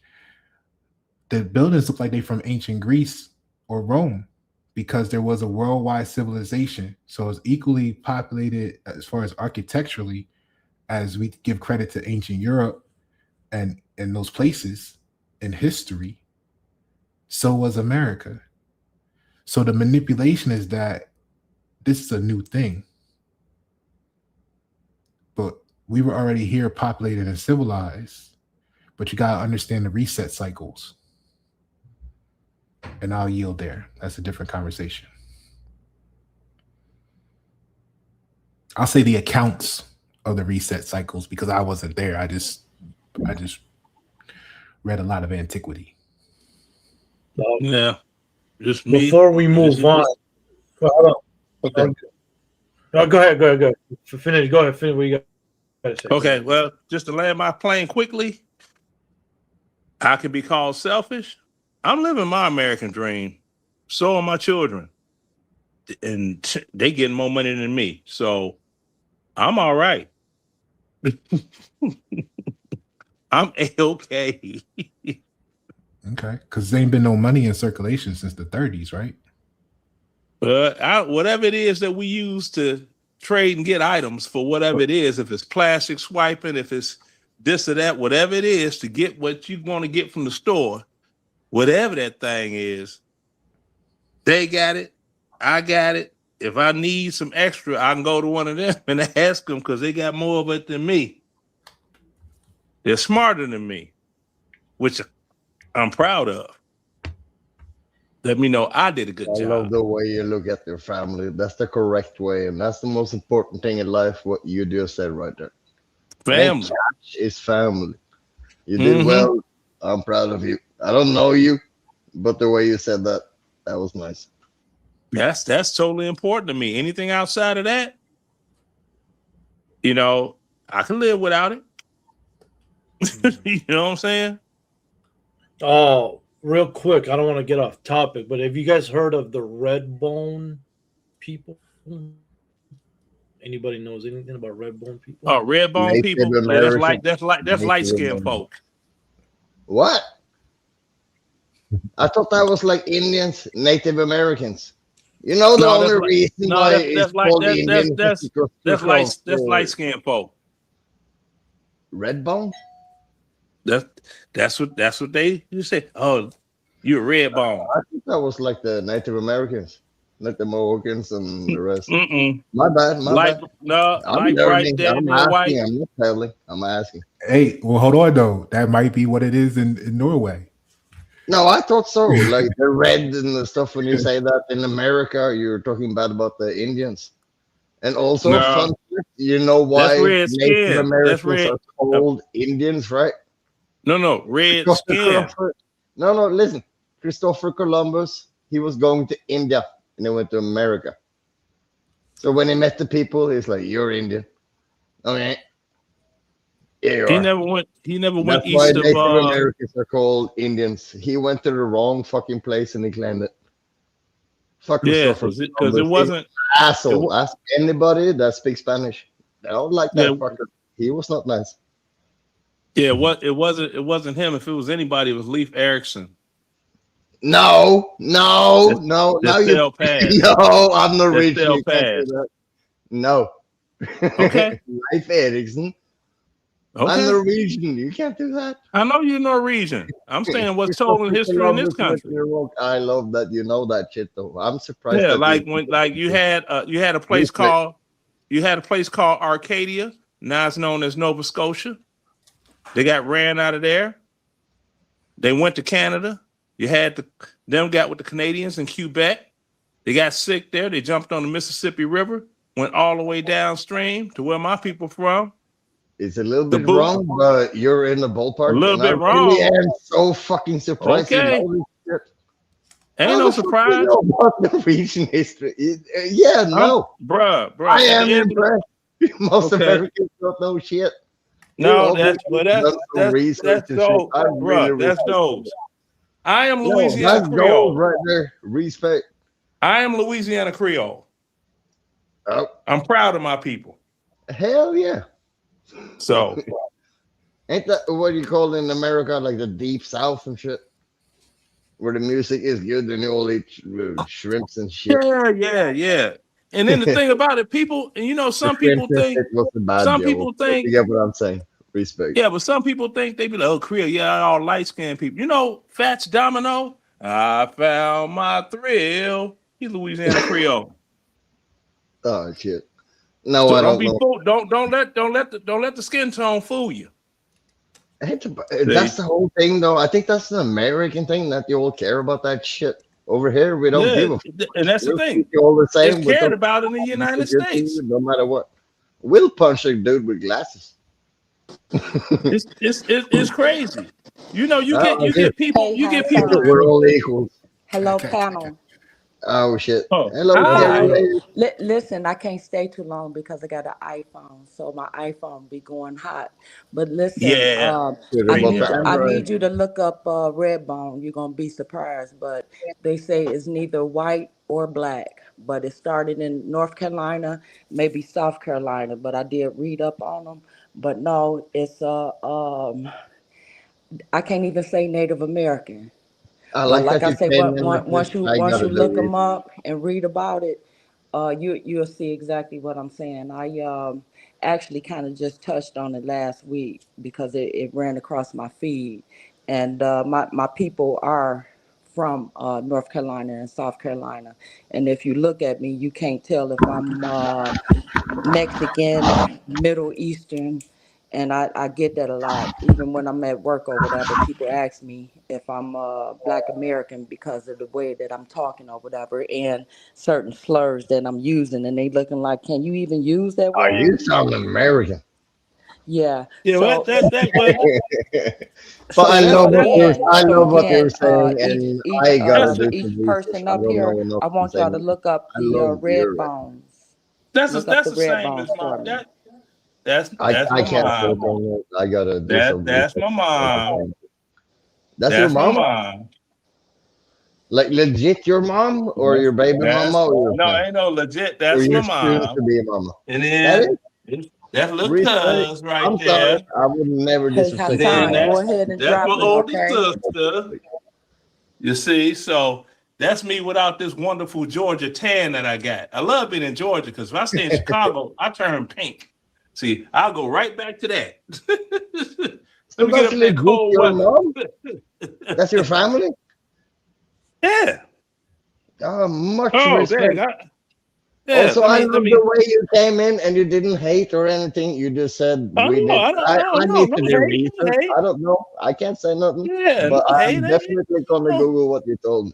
I'm gonna yeah, learn. ain't Much respect, lady. no hate going on. I mean, if I No, use no. I don't if know I half use of nothing. If somebody takes yeah, me if I something use I don't you know, know I'm gonna do some research and I'm gonna learn. And that's why yeah it's fun to join shit and talk to other people and stuff. yeah, because see with I got my the answers people to shit. when we go for us that's buried in Louisiana still, Thanks for coming, it's man. easy to find. It's easy to find. You go to the cemetery, you look up one name, you know, and it's I love you from Louisiana. it's a French family name, and everybody over there is our people. My sister is half French. She got a different dad than me. Everybody speaks French. I don't. But if I Yeah, ever and go to that's the one America, I thing. want to Now visit Louisiana and I want to visit Texas, yeah, especially now that's Texas. the one thing that I hate about growing up in Chicago is that I wasn't taught the French language. None of my brothers, you know, my mother just didn't speak it I speak 5 languages, because but I don't speak after French. the great migration north, that's where this black thing came into play. You don't know, make it color. you was It's about black, effort. and that was it. And if you said anything outside of being quote unquote black, No, but that's on you. you weren't That's you on weren't you. accepted. That's not your neighborhood's fault. Everybody else speaks French. You don't. That's the same as me. My sister is half French. She got a French dad. I've been to Montpellier 5 times. I don't speak French. I only speak sentences. When they answer me, I have no clue what the fuck they're saying. Exactly. You know, I would have loved to carry on with the language, but in some places in Louisiana, the language is still. I have no excuses. Everybody speaks French in my family, but I don't because I was lazy. I do speak like 5 languages though, but not French. I speak Norwegian, Swedish, Danish, English, and I think that's it. The rest is just like words and shit. Well, that's the thing with me. I'm not a big linguistic person. Yeah, you are. Know, just the fact that you're humble means you know much more than you're letting know. Nah, not really linguistic like that. Only but dumb it's like my son, you right? Ain't lying, so you got more skills than you're letting me know. Now this is my son. This is how crazy he is. I'm like, yeah, you my son. He's a dumb. People would ask him, they'd be like, "Are you mixed?" He's like, "Yeah." What are you mixed with? It's Newport, cocoa butter, and Hennessy. I'm like, you dumbass. That's my son. He's stupid. He ain't stupid. He's so smart. He made the most racist comment ever as an answer. I was like, Newport. I mixed with Newport's, cocoa butter, and Hennessy. We're gonna do that. I'm Chicken like, and watermelon. That dude is making fun of the stereo shit. He got a brain. I'm just sitting there like, see. No, you should be proud of him. I know it's I am. You know but what it made me laugh so hard. Yeah, that's hard. It was so funny. Stereotypical shit is funny, but that shit was it was so funny. You know. And then because that's the dude with a braid taking every stereotypical shit, putting it in a bag and throwing it in your face. Yeah, because he was that you're Karen. Yeah, he was dating a woman. She was from Haiti. They came over here, the earthquake situation and all of that. She came over and she seen the flag. Well, first she seen the flag outside of the house and was like, Then she seen the flag. America or? And she's like, this. I said, well, he's Louisiana Creole on his daddy's side. Oh, okay. So, everything worked out with them. Hell, they're married. They're in a whole other country doing their thing. I'm like, y'all go do y'all thing. Don't rush to make grandbabies. Come off the top rope for about a good 6 years. Then start making babies. Y'all got time. You know what I mean? Dude. No, but you're proud of your kids and shit, though. They're smart. That's the reason why they joke about all this shit and they don't walk around crying about it. And that's what it's all about. Because I hear all these people complaining about child support and revocation of passports and this and that. Goddamn income. They don't give a fuck no more. Yeah, and I'm just sitting here like, that's fucked up. You helped create this life. So you are financially responsible for the support of this miniature human. Bro, respect, dude. You sound like a proper dad. No, she tricked me. No, I'm talking about you. She tricked you? What, did she put a blindfold on you, lay you down naked, make you stand at attention and jump on top of you? How she tricked you? You know what I'm saying? And I know all the fellas that heard that. Man, she tricked me. Oh, I'm gonna mute myself. Okay. I'm like, well, I'll be like, well, I need some tricking going on. I'm an old man. Trick on me.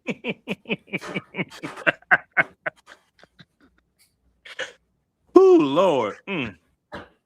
Let me stop. I gotta say this, though. I'm sorry for talking too much, but I noticed that everybody was laughing, but Hassan was like, you're not old enough yet. You're gonna find a bad lady too, and you're gonna be like, why the fuck did I do that? Titties make you blind sometimes. Yeah, dude, but I'm not that blindable. Not I'm no talking more. about you. You're old. Oh, I'm old. okay. That dude's old. Hassan is young. He didn't even do that shit yet. Just give Oh him some. yeah. We'll figure Yeah, it out. I was talking to my high school sweetheart. Wait, or are you married, Yesterday. Hassan? Do you have a lady? I'm sorry. Uh-oh. I was joking. I wasn't No, like. no. being Oh, rude. okay. No. Yeah, I was No, talking it's to her all on the good. phone It's all yesterday. good. Hey, Respect. I was making Hey, it guys, funny. one at a I time. just Hold on. realized how it sounded. I didn't mean it like that. I meant it like we're all getting old, and you're gonna go through a few ladies. Some of them are fucking insane.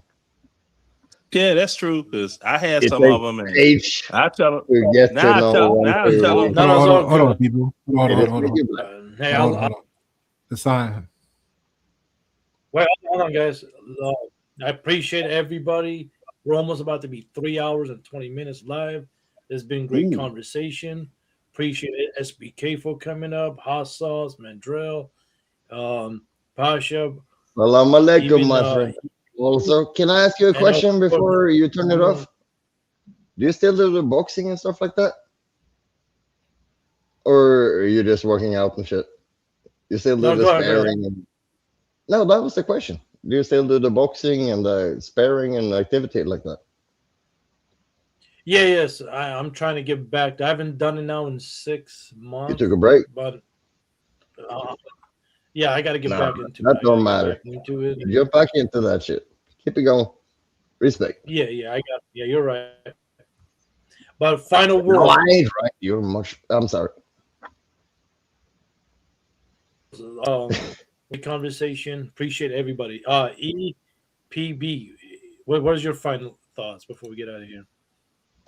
About what? Go ahead.